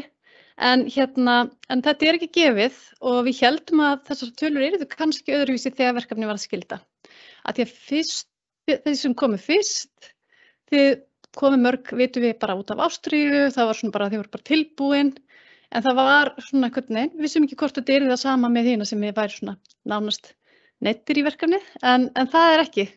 Við sjáum bara og við heyrum það alveg að fólk er bara almennt mjög ánægt með að taka þátt í verkefninu. Þó að sé alltaf hægt að bæta margt. Sko, þið nefnið hérna ávinning, við sem spurðum hver væri ávinningurinn af verkefninu inn á vinnustaðnum og það eru mjög margir sem nefna aukna umhverfisvitund, afsakið, sem er mjög gott að sjá. Svo eru líka mjög margir sem nefna samdrátt í losun. Það kom okkur óvart að sjá hvað margir nefndu bætta verkferla. Það er samt ánægilegt að verkefnið skuli svona, já, styrkja verkferlan ykkar. Svo eru líka alveg frekar margir sem nefna fjárhagslegan sparnað og svo eru líka einhver sem nefna bættan starfsanda. Og svo var þessi spurning, hversu hjálplegt er starfsfólk að skrifa? Ég var náttúrulega mjög ánægð að sjá þetta en það verður að viðurkennast að þetta var, þið voru spurð mjög skömmu eftir að átakinu lauk og við vitum að þjónustan var betri þá. Þannig að en við, Birgitta, við bara gerum okkar besta til þess að vinna með það sem við höfum og halda ykkur eins ánægð og við getum. En það voru líka ábendingar hvað mætti laga. Meðal annars fengum við ábendingur að það mætti forgangsraða aðgerðum meira eftir mikilvægi, stytta biðtíma eftir svörum, tökum það til okkar og svo að sníða skrefin eftir ólíkri starfsemi. Og það finnst okkur ótrúlega áhugaverðar ábendingar. Því að við vitum að reksturinn er ólíkur hjá okkur og við erum svolítið að tækla bara þetta sem er eins hjá mörgum, svona skrifstofu hlutan, en það væri virkilega áhugavert að taka skrefin lengra.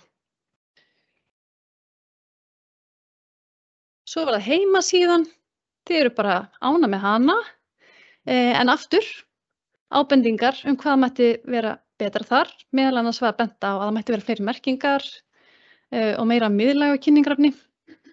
Og svona eins og þessi dagur í dag, við höfum tekið upp fyrirlestrana og við kannski getum vonandi deilt einhverjum af þeim með ykkur og bara höldum áfram að deila því, af því það er líka bara verið að gera rosalega mikið á Umhverfisstofnun sem við getum mögulega verið duglegri að deila áfram.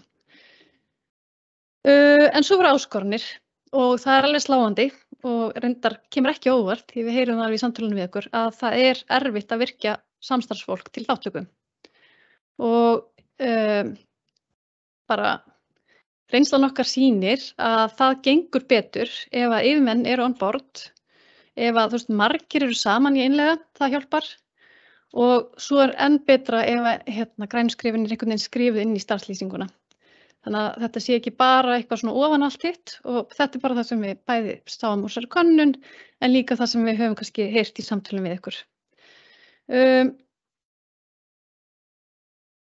Svo nefndu við samskipti við rekstraraðila og við heyrum það nú oft með hvort sem það eru mötuneytin eða ræstiþjónusturnar eða einhver önnur þjónusta að það eru líka oft áskoranir en mér langaði samt bara svona að þakka ykkur fyrir að vera í þessum samskiptum við rekstraraðila af því það er virkilega að skila sér í árangri og það bara gerist mjög reglulega að það er hringt í okkur, Birgittu eða aðra á Umhverfisstofnun og þá eru fyrirtæki að segja bara, mér langar að fara í þessi grænu skref. Það er alltaf verið að segja mér eitthvað þessi grænu skref, bara hvað getum við gert til þess að, og þá er það af því að það eru kannski ykkur 20, 30 búnir að biðja og það er bara á endanum skilar árangri. Þannig bara takk fyrir að vera í því samtali. Ég veit að getur reynt á en það skiptir miklu máli. Svo nefna líka margir aukin útgjöld, það eru reyndar færri en þeir sem nefndu fjárhagslegan ávinning, en við vitum það alveg og það er sérstaklega í byrjun þá er þetta oft kostnaður sem fylgir aðgerðunum. Til lengri tíma þá eru þessar sömu aðgerðir oft þannig að það sparast fjármunir. Svo nefnið þið líka skort á stuðningi yfirmanna, tímaskort, að þið vilji meiri eftirfylgni með aðgerðum og þá sérstaklega var margir sem nefndu svona í opnu spurningunum að þið myndu vilja bara eitthvað meira eftir 5. skrefið og bara gaman að sjá það að þið viljið halda áfram að vera með okkur. Og þessir liðir sem við sem eru bláir að virkja starfsfólki þátttöku og skortur á stuðningi yfirstjórn og það er eitthvað sem við erum bara nú þegar strax eftir þessa niðurstöður byrja að reyna að tækla. Og Snjólaug hún ætlar að tala við okkur eftir og hjálpa okkur að tækla þetta með að virkja starfsfólkið. En við Birgitta við hittum forstöðumenn stofnana, alveg þó nokkuð marga á fundi í síðustu viku og þar sögðum við þeim, gáðum þeim svolítið bara innsýn inn í verkefnið og bentum þeim á mikilvægi þess að þau væru þátttakendur og í raun gáðum þeim það verkefni að bara taka upp tólið, þannig ég vona að einhverjir þeirra geri það sem fyrst og það sem var gaman á þeim fundi það voru ótrúlega margir sem komu eftir á og töluðu við okkur og voru rosalega inspireraðir og vilja gera meira til þess að hjálpa ykkur í þessu starfi. Já, það var líka bara nefnt hlutir sem við höfum svolítið verið að tækla í dag að þið vildu fá tól til þess að geta rökstutt það að það væri umhverfisvænna að vera með hærra hlutfall af svona plöntu og grænkýramat í mataræðinu og það er einmitt eitthvað sem við höfum reynt að gera með þessum fyrirlestrum í morgun. Svo skoðum við líka bara hvernig þessar leiðbeiningar fyrir loftslagsstefnuna hefur verið að reynast ykkur og það var þið voru bara einmitt, ég man ekki alveg hvað, ég held að vera 90%, nei fleiri, 95% sem að töluðu að það skipti mjög miklu máli þetta samhengi grænna skrefa á loftslagsstefnuna upp á að ná að innleiða hana. En svo bara eins og oft áður þegar ég veit ykkur, þá langar mér að bara minna svolítið á af hverju við erum að þessu, af því að það gerist alveg hjá okkur öllum og líka hjá okkur þegar við erum að afhenda all viðurkenningarskjölin og mann líður stundum eins og maður sé að framleiða það, maður er að framleiða viðurkenningarskjöl, en það er auðvitað ekki málið. Við erum bara að þessu til þess að búa til lífvænlega jörð fyrir framtíðarkynslóðir og það bara skiptir máli. Og stofnanir eins og við störfum hjá, við eigum allar að vera að starfa að almannahag og það er erfitt án þess að undirstaðan náttúran sjálf standi undir þessu öllu saman. Og þess vegna skiptir það mig máli þegar ég mæti á morgnana og drekk lífræna kaffi í bolla minn að vita að ég ekki ein í þessari baráttu, heldur erum við ótrúlega mörg saman. Þannig ég hugsa bara mikið til ykkar og bara ótrúlega þakklát fyrir að vera með í þessari vegferð með ykkur. Þannig bara takk fyrir mig og bara ég hlakka til að tala við ykkur aðeins meira eftir.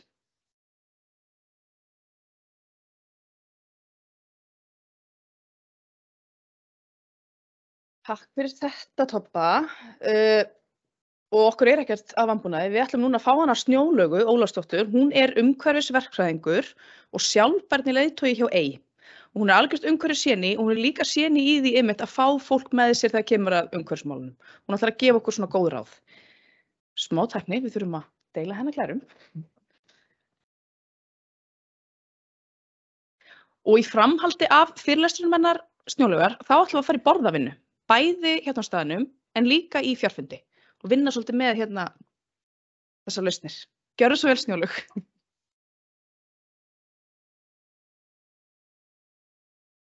Komið sæl, gaman að sjá okkur. Hvað maður að segja þegar maður er kynntur sem séni bara alveg á alla kanta. Já, bara æðislega gaman að fá að vera með ykkur í dag og fá að tala mitt uppáhalds sem mannlega hliðin. Hvernig fáum við fólk til þess að stíga þessi skref sem eru ekki svo auðveld. Fyrst langar mig bara örlítið að kynna sjálfbærniteymi hjá EY. Ég leiðtogi eins og við kynntum áðan, sviðsstjóri sjálfbærni og með mér í teyminu hún Hjördís Sveinsdóttir sem var áður í grænu skrifunum og hjá Umhverfisstofnun og svo Björk, Sveinn og Rebekka. Þannig að ég er með flottan hóp með mér og við erum meðal annars að hjálpa til við innleiðingu og svo þessa þjálfun stjórnenda starfsfólks af því að oft þetta bara að fólk skilur ekki samhengið, skilur ekki alveg hvað þessum þau eru að gera skipti máli og allt þetta. Og þú veist, ég ætla ekki að fara djúpt í þessa glæru, ég get talað þetta alveg í allan dag. En við vitum það að við erum nú þegar komin í 1,1 gráðu hlýnun. Þetta allt að gerast miklu hraðar heldur en við heldum og allt þetta. Og lausnirnar eru alls konar, það eru margar og það eru stórar og allt þetta og fólk spyr sér svolítið hvað á að gera og nú fyrir ekki, hún eyðilagði pönslæðinu mitt. Hver á að gera eitthvað í þessu, skiljið? Það ríkið, það sveitarfélögin, það stofnanirnar, fyrirtæki, félags, íþróttahreyfingar, alvonisbátt og svo einstaklingarnir. Það hver á að gera eitthvað í þessu öllu saman og svarið þetta já, það allir að gera eitthvað og þegar maður segir það, þá hittum við þennan. Á ég að gera það? Því það svo mikið af alls konar breytingum og við erum öll bara í vinnunni. Við erum öll bara alveg börnin okkar, við erum öll bara að gera það sem við þurfum að gera og þegar einhver kemur og segir, þú ert að gera eitthvað annað, þú ert að gera eitthvað nýtt, nú ætlum ég að segja þér og bara býtu, á ég að gera það? Og sko, nú ætlum ég að tala meira Indriða, en mér langar aðeins að segja ykkur bara strax, sko, mér þykir mjög vænt Indriða. Indriði jú vissulega fúll á móti, en hann svo mannlegur. Hann skilur ekki, hann ringlaður, hann veit það eitthvað en hann veit ekki hvernig hann á að laga þannig að það verður einhver annar að gera það. Á ég að gera það? Og Indriði, minn eigin Indriði, því ég vil meina við séum öll með okkar eigin Indriða, hann kennir mér rosalega mikið það hver ég og hvað mér finnst og hvað ég vil og allt þetta. Þannig ég reyni að spotta hann þegar hann kemur upp.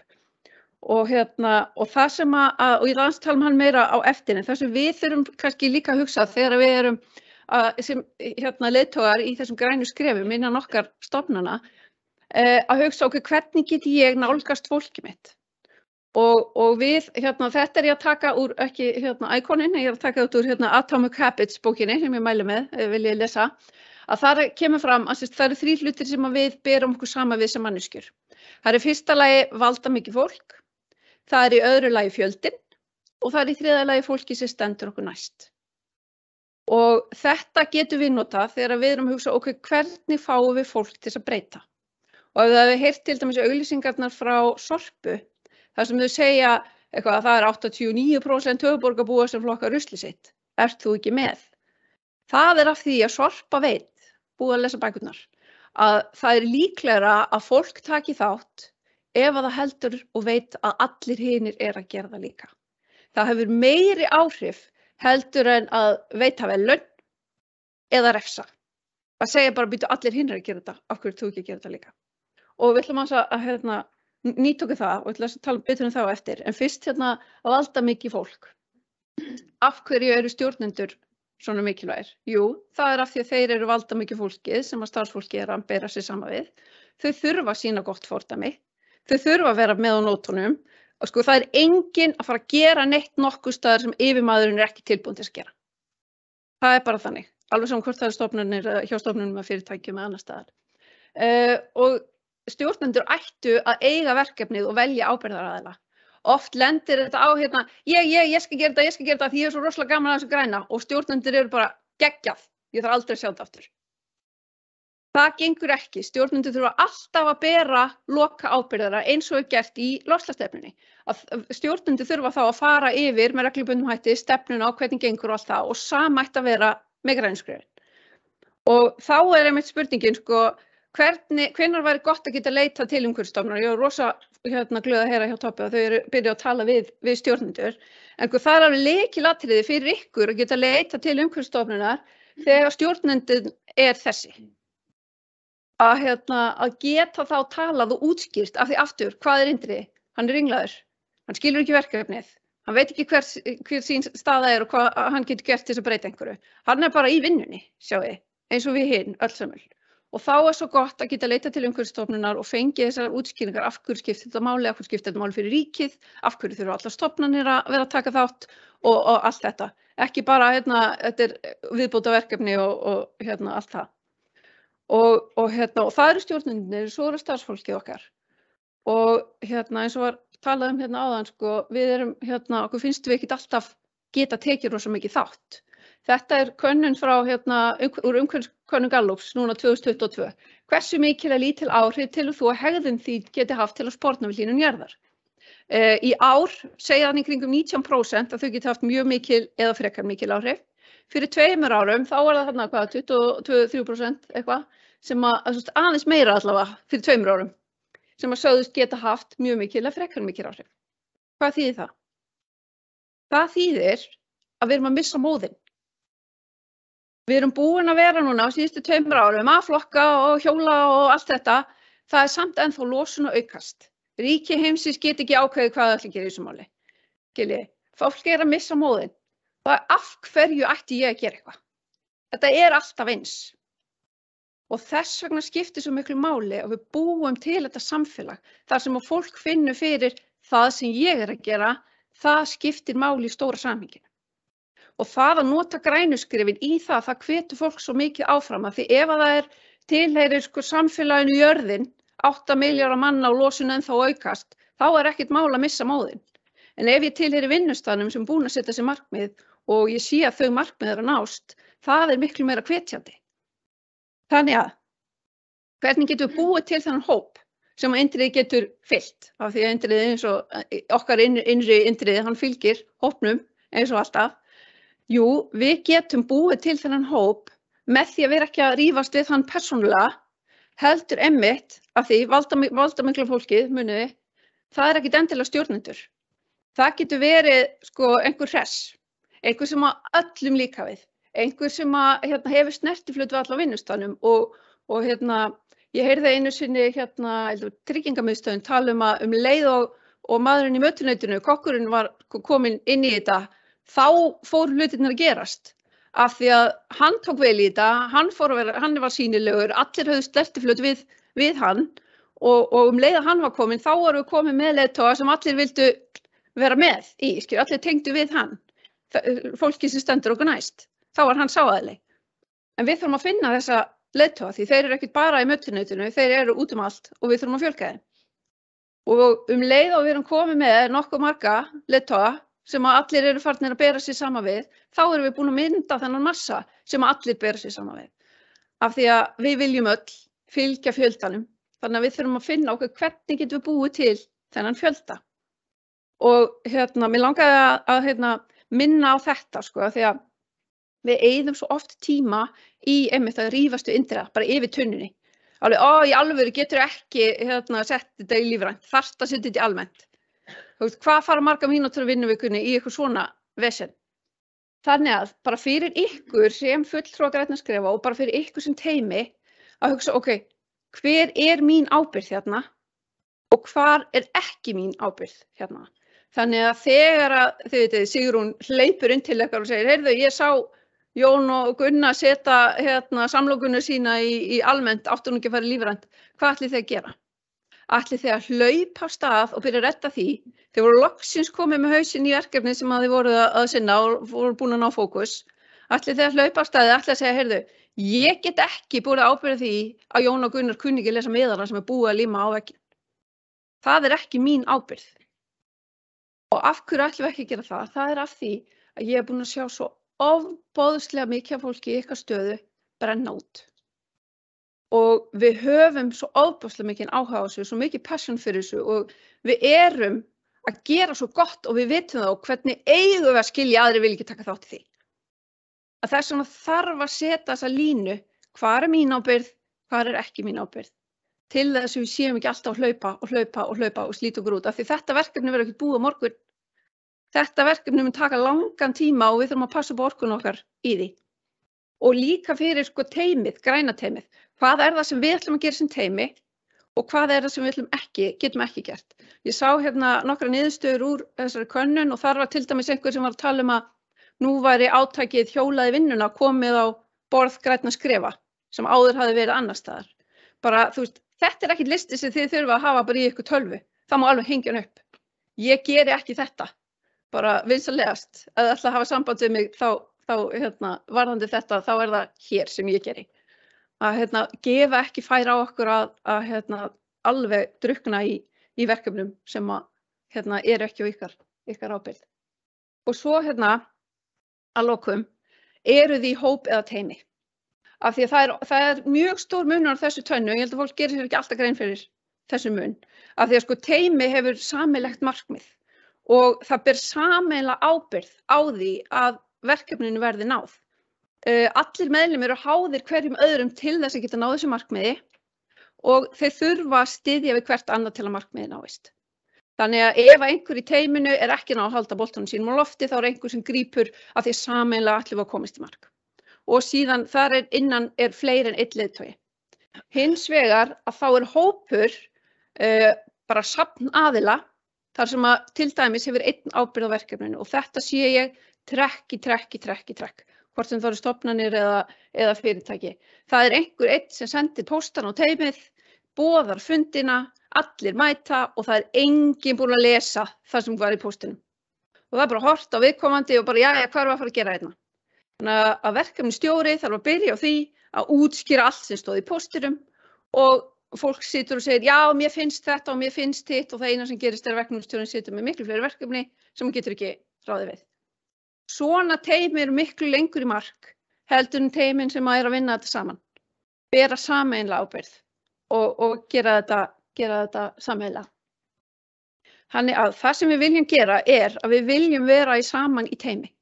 Bæði sem grænn hópur innan fyrirtækja, en við viljum líka að starfsfólki upplifi sig hluta af teyminu, starfsfólk á þessu vinnustað. Og við viljum að þau finni það að það sem þau gera skiptir máli. Og við getum gert það með því að til dæmis fagna sigrum. Og þá ekkert endilega bara, allir fá köku þegar hún búin að ná, skrifið 3, heldur bara við náðum endurvinnslu markmiðun okkar síðustu 3 mánuði eða 3 mánuði í röð. Gaman, allir fá eitthvað umbóðlaust sem þakklætisvott, skilji, eitthvað svona, hvernig og einmitt að sýna fólki hvar við erum á árangri, hvernig staðan er og allt þetta. Þannig að það finni það alveg fysiskt, ok, það að ég geri rétt, það skiptir máli. Muni, við ætlum að vera hluti af starfsfólki, ekki hluti af jörðinni með 8 milljörðum manna og þurfum að vera háð því hvort að ríkja heimsins skrifa undir einhverja samninga og eitthvað. Þessi vinnustaður getur náð árangri, sama hvað. Þannig að við ætlum að búa það til og hafa gaman að því og búa til betri vinnustað í leiðinni af því þessi tæki og tól sem við erum að fá, þau gera það verkum að við getum upplifað okkur sem samhentur góður vinnustaður þar sem er virkilega gaman að vinna. Það á ekki að vera öfugt, heldur einmitt vinna því markmiði. Takk fyrir.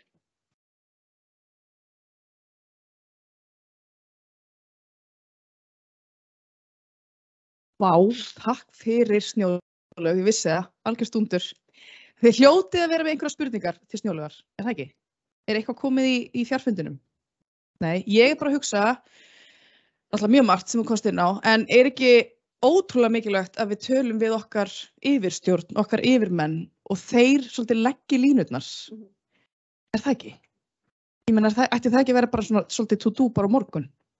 Jú, ég held sko, ef að yfirstjórnendur eru ekki búin að átta sig á því að grænskrifið ekki 10% eitthvað sem við getum gert í kaffinu, eitthvað, þá mjög mikilvægt að koma því á dagskrá, að bara segja frá verkefninu, sýna fram á hvað þetta stórt og af hverju þetta skiptir máli og af hverju það ætlast til þess að stofnanir geri þetta. Af því að það svo oft sem þetta bara, já, þú hefur áhuga á þessu, það ekki. Gerir þú þetta bara, ef ekki svo gaman að þessu hvort sem Þú veist, þetta alvöru verkefni.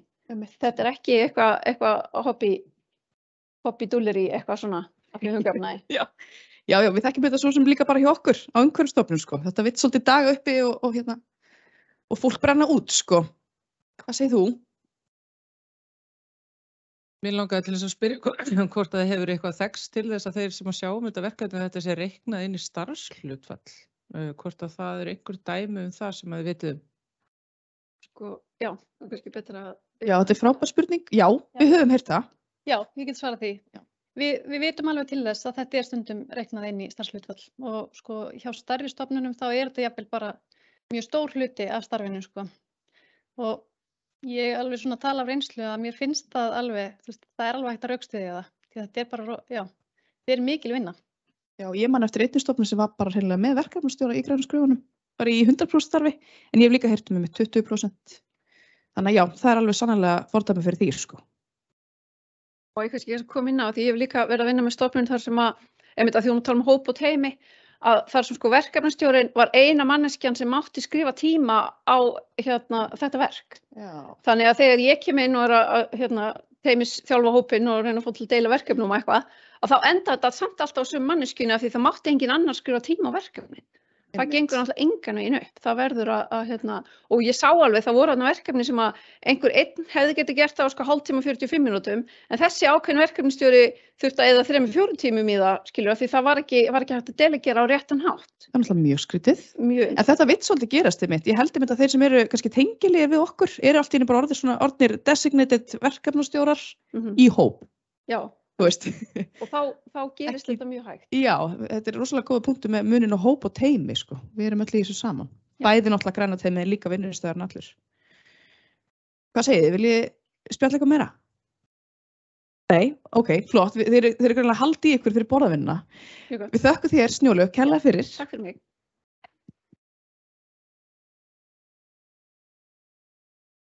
Heyrðu, við ætlum sérst að fara á stað með smá borðavinnu. Bæði hérna á staðnum og Jói ætlar að skipta þeim sem eru í fjarfundi, það ekki? Ertu búin að senda þeim leiðbeiningar, Jói? Já, Hugrún sendir leiðbeiningar. Já, flott. Allt í teskeið hér. Það sem við ætlum að gera að við ætlum að nýta okkur alla þá þekkingu og reynslu sem hérna í salnum meðal ykkar og náttúrulega þessi nýja þekking sem við vorum að fá hér til þess að svara þessum 2 spurningum hér. Hvernig getur starfsfólk grænna skrifa hjá Umhverfisstofnun, þar að segja við Tobba, stutt ykkur, betur í því að virkja starfsfólk til þáttöku. Við viljum endilega að þið komum með hugmyndir af því hvernig við getum hjálpað ykkur. Og svo, hvað getum við gert strax á morgun til að virkja okkar samstarfsfólk til þáttöku? Ok, og við ætlum að skipta þessu niður í 2 fasa. Það eru 15 mínútur á hvort fasa, sýn ykkur hvernig við gerum þetta.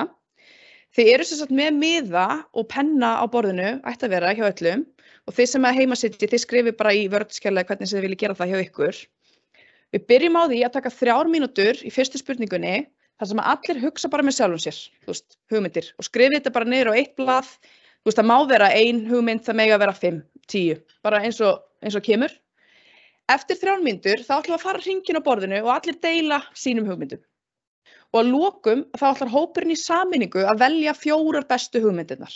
Skrifa þær þá bara gjarnan á 1 sérblað.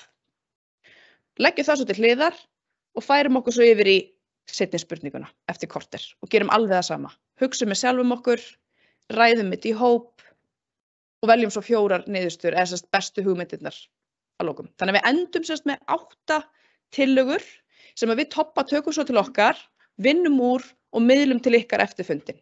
Ef við höfum tíma þá kannski fáum við einhver borð til að koma upp og kynna. Við sjáum bara hvernig það fer.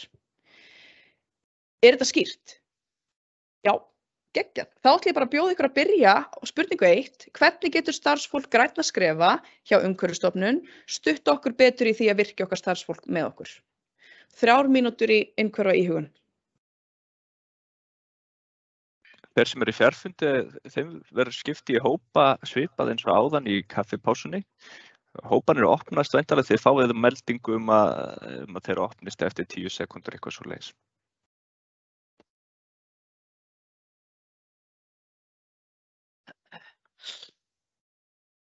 Ég gerir svona safely remove. Jæja. Þá ætlum við að taka þetta svolítið saman að lokum. Vonandi eru þið öll búin að skrifa 8 geggjaðar tillögur á blað, bæði þeir sem eru hérna í salnum og þeir sem eru í fjarfundi. Fjarfundarfólki ætlar að senda okkur tillögurnar í pósti og það væri ótrúlega gaman ef að eitt borð hérna í salnum myndi bjóða sig fram til að deila sínum tillögum. Er eitthvað til? Já, ég heyri já. Já, má bjóða að koma í pontu og segja okkur frá. Er það ekki? Já, klöppum því.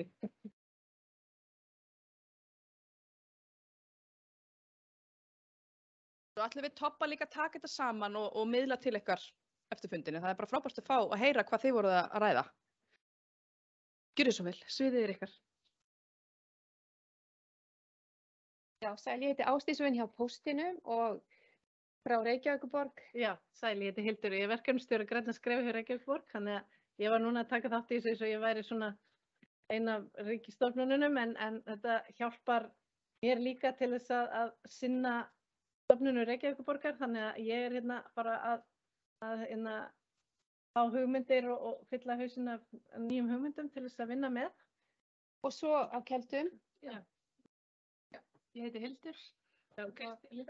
Hildur og Kristín, já, frá Keldum. Og hérna, já, við erum bara hjá svona, mjög gaman að koma hérna og fá að vera með. Við erum bara fyrst svona vinna í fyrstu 2 skrefunum, taka lítilli stofnun. Við komum upp vegna þess að við hugsuðum náttúrulega, þú veist, hvað þið að gera fyrir okkur, ég meina, hvað getur við gert fyrir ykkur? Það er auðvitað, mætti alveg snúa í við. Þannig að við vorum að hugsa að þetta er bara samvinna og miðlun og við til dæmis, ég veit upp á mig skömmina, en við erum ekki að nota Facebook síðuna eins mikið og við gætum. Við erum ekki að deila með öllum bæði því sem við erum að klóra okkur í hausnum yfir og spyrja og fá svör og viðbrögð og hún er svona allt of svona feimnislega og lítið notuð. Ég myndi vilja sjá miklu meiri kraft þar og alltaf setja bara þumal á allt af því það auðveldar næst að koma með sína spurningu. Þannig að þá er ég eiginlega byrjuð á því að tala um það sem við fórum yfir síðast og það er að hvað við getum gert á morgun, ef ég mætti bara byrja á því, við sem leiðtogar og þar vorum við hugsa bara að gera teymið sýnilegt. Allir á staðnum og vissu hverju væri í teyminu og hvað það væri að fást við á hverjum tíma. Að það væru póstar og þessi miðlun og verkværi sem við höfum til þess að nýta það sem best sem við höfum til þess að deila með fólkinu hvað er í gangi. Við töluðum að fagna áfengum og þá hugsa maður, kaupa köku þegar skrefið er í húsi en það viljum við samt helst ekki og hvað má þá gera? Jú, viljum fá umhverfisvænar veitingar og þá spyrjum við auðvitað fólki að fá strax viðbrögð hvað okkur langar að fagna, hvað er nú gott og heilnæmt og hvað finnst ykkur spennandi að við getum gert og pesto eða einhver dæmi sem við nefndum en auðvitað viljum við bara svör frá fólkinu okkar. Og svo höfum við ofurtrú á þemavikum og þemamánuðum. Af því það er einhvern veginn hægt að virkja alla með og það þarf ekki að bombardera fólk með upplýsingum en það ætti að aukast vitund og Hildur. Já, ég var núna að spá að það þyrfti ekkert endilega að vera þemamánuður þannig að það sé eitthvað fullt af fyrirlestrum og viðburðum. Heldur bara í þessum mánuði ætlum við bara þess að fókusa svolítið á orkumál og hvernig væri að þið kæmi með eitthvað svona meme eða mím eða brandara eða hugmyndi til teymisins orkusparnað og þannig erum við að virkja starfsfólki til þess að bara aðeins að fókusa á þennan málaflokk í þessu mánuði. Bara senda einhverju sparnaðarhugmyndir eða senda brandara og svo kannski í lok mánaðarins þá bara besti brandarinn valinn eða besta sparnaðarhugmyndin valinn. Þannig að það er alltaf verið að fá fólk til þess að vera með í þessu fókus og bara eitt atriði í hverju. Síðasti punkturinn okkar, númer 4, var þetta með hugmyndir, að deila hugmyndum frá öðrum og hann í rauninni þetta sem ég byrjaði á að tala að þá þurfum við líka að vera duglega að deila og segja frá því sem vel gert og það eitthvað sem að Umhverfisstofnun getur sannlega gert, vakið athygli á því sem vel gert. Og svo ef ég sný mér svo að því og við því sem við áttum að byrja á, það að segja hvað getur Umhverfisstofnun gert fyrir okkur, að þá töluðum við, þá var þessi miðlun milli aðila og að deila miklu meira á Facebook, því það held ég að sé vettvangurinn sem að við getum nýtt best, en líka svona fundir og kannski mætti koma á einhverjum stefnumótum með líkum aðilum, það sem var hægt að miðla, eða ólíkum aðilum, það sem hægt að heyra ólíkar reynslusögur og setja sig í spor annarra og kannski þurfi ekki allir að vera með, kannski þetta að efna til einhverja minni funda, en ég læti ykkur eftir að útfæra það. En þegar, svo fannst okkur endilega, þegar verið að fagna og þegar stofnun fær verðlaun, þá mynd og það viðurkenningin og allir glaðir, 1, 2, 3 skref í hús, en við viljum vita meira. Hvað var flóknast? Hvar klikkuðu þið? Hvað var alls ekki hægt að gera og hvað var best?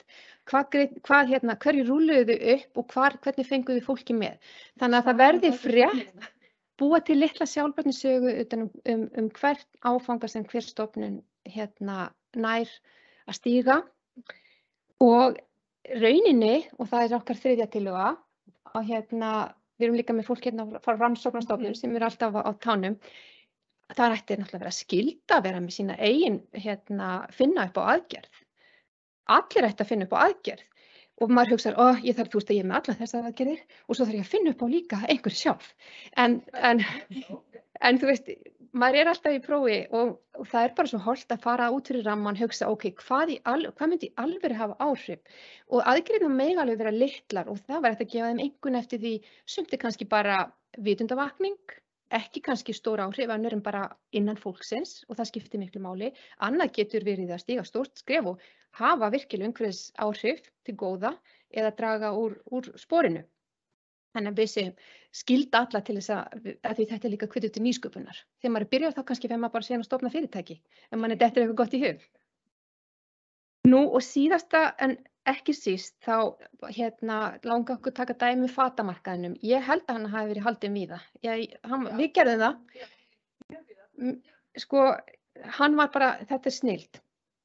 Efni kom, 4 reglur, plakkati tilbúið. Ég prentaði út á límdi á skáp, fatahengi var hliðina, svo fór ég til útlanda í viku.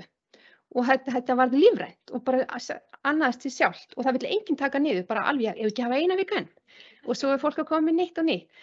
Þetta held ég að sé eitthvað sem að Umhverfisstofnun getur gert miklu meira af, að það að pakka hlutunum inn og rétta okkur verkfærin og létta okkur þannig sporin. Nú mætti til dæmis taka 3 fyrirlestra frá morgninum heilnæmt mataræði og kolefnisfótspora mataræði, pakkaði inn fyrir mismunandi vettvang. Það getur verið plakkat, það getur verið stuttur fyrirlestur með glærum sem einhver eins og ég eða við sem erum í fórsvari fyrir skrefin.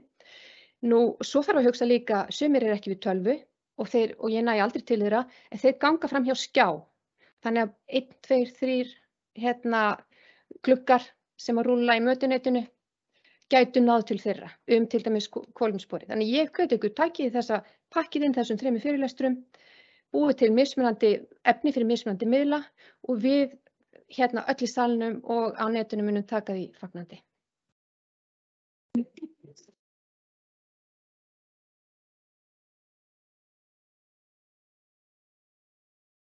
Þetta voru geggjaðar hugmyndir. Akkúrat þetta það sem við viljum sjá úr svona vinnu. Tobba, hvað segir þú? Já, Tobba, ætlar að koma með eitt borð á netinu.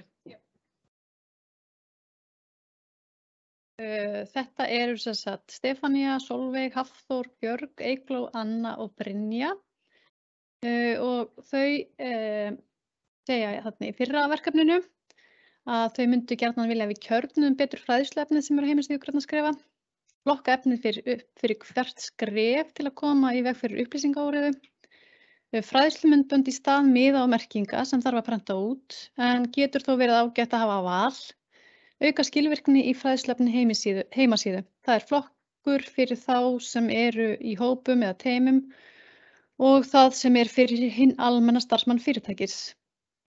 Svo var hitt sem að þau ætla þá að gera bara strax á morgun til að virkja samstarfsfólkið.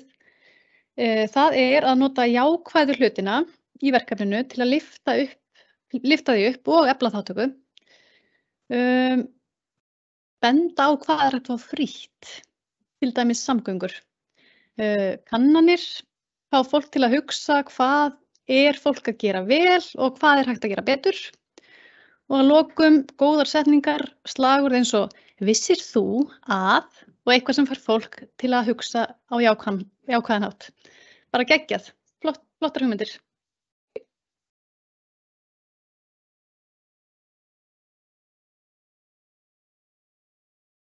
Ég er svo gráðug, þetta er svo frábærar hugmyndir. Er eitt borð í salnum sem vill koma og deila?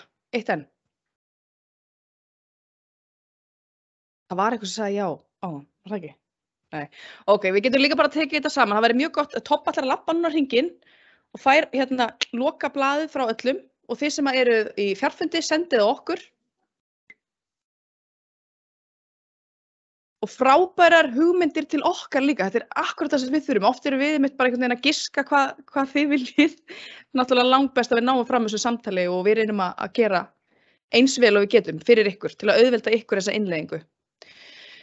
Nú förum við bara að loka þessu. Þetta er búið að vera ótrúlega góður morgun. Ég vona að þið séu margsvísari og jafnvel með smá innblástur í hjarta.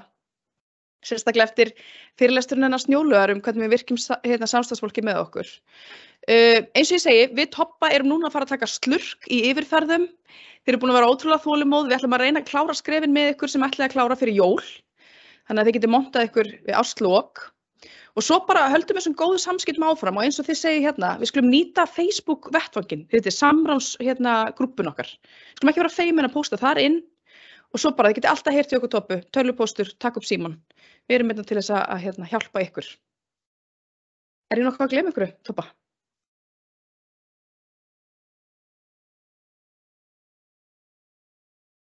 Já, fannst ykkur við ekki nýtnar með niðurkliftu bingospjöldin og alveg bara skrifa út í alla kanta. Þannig á það að vera.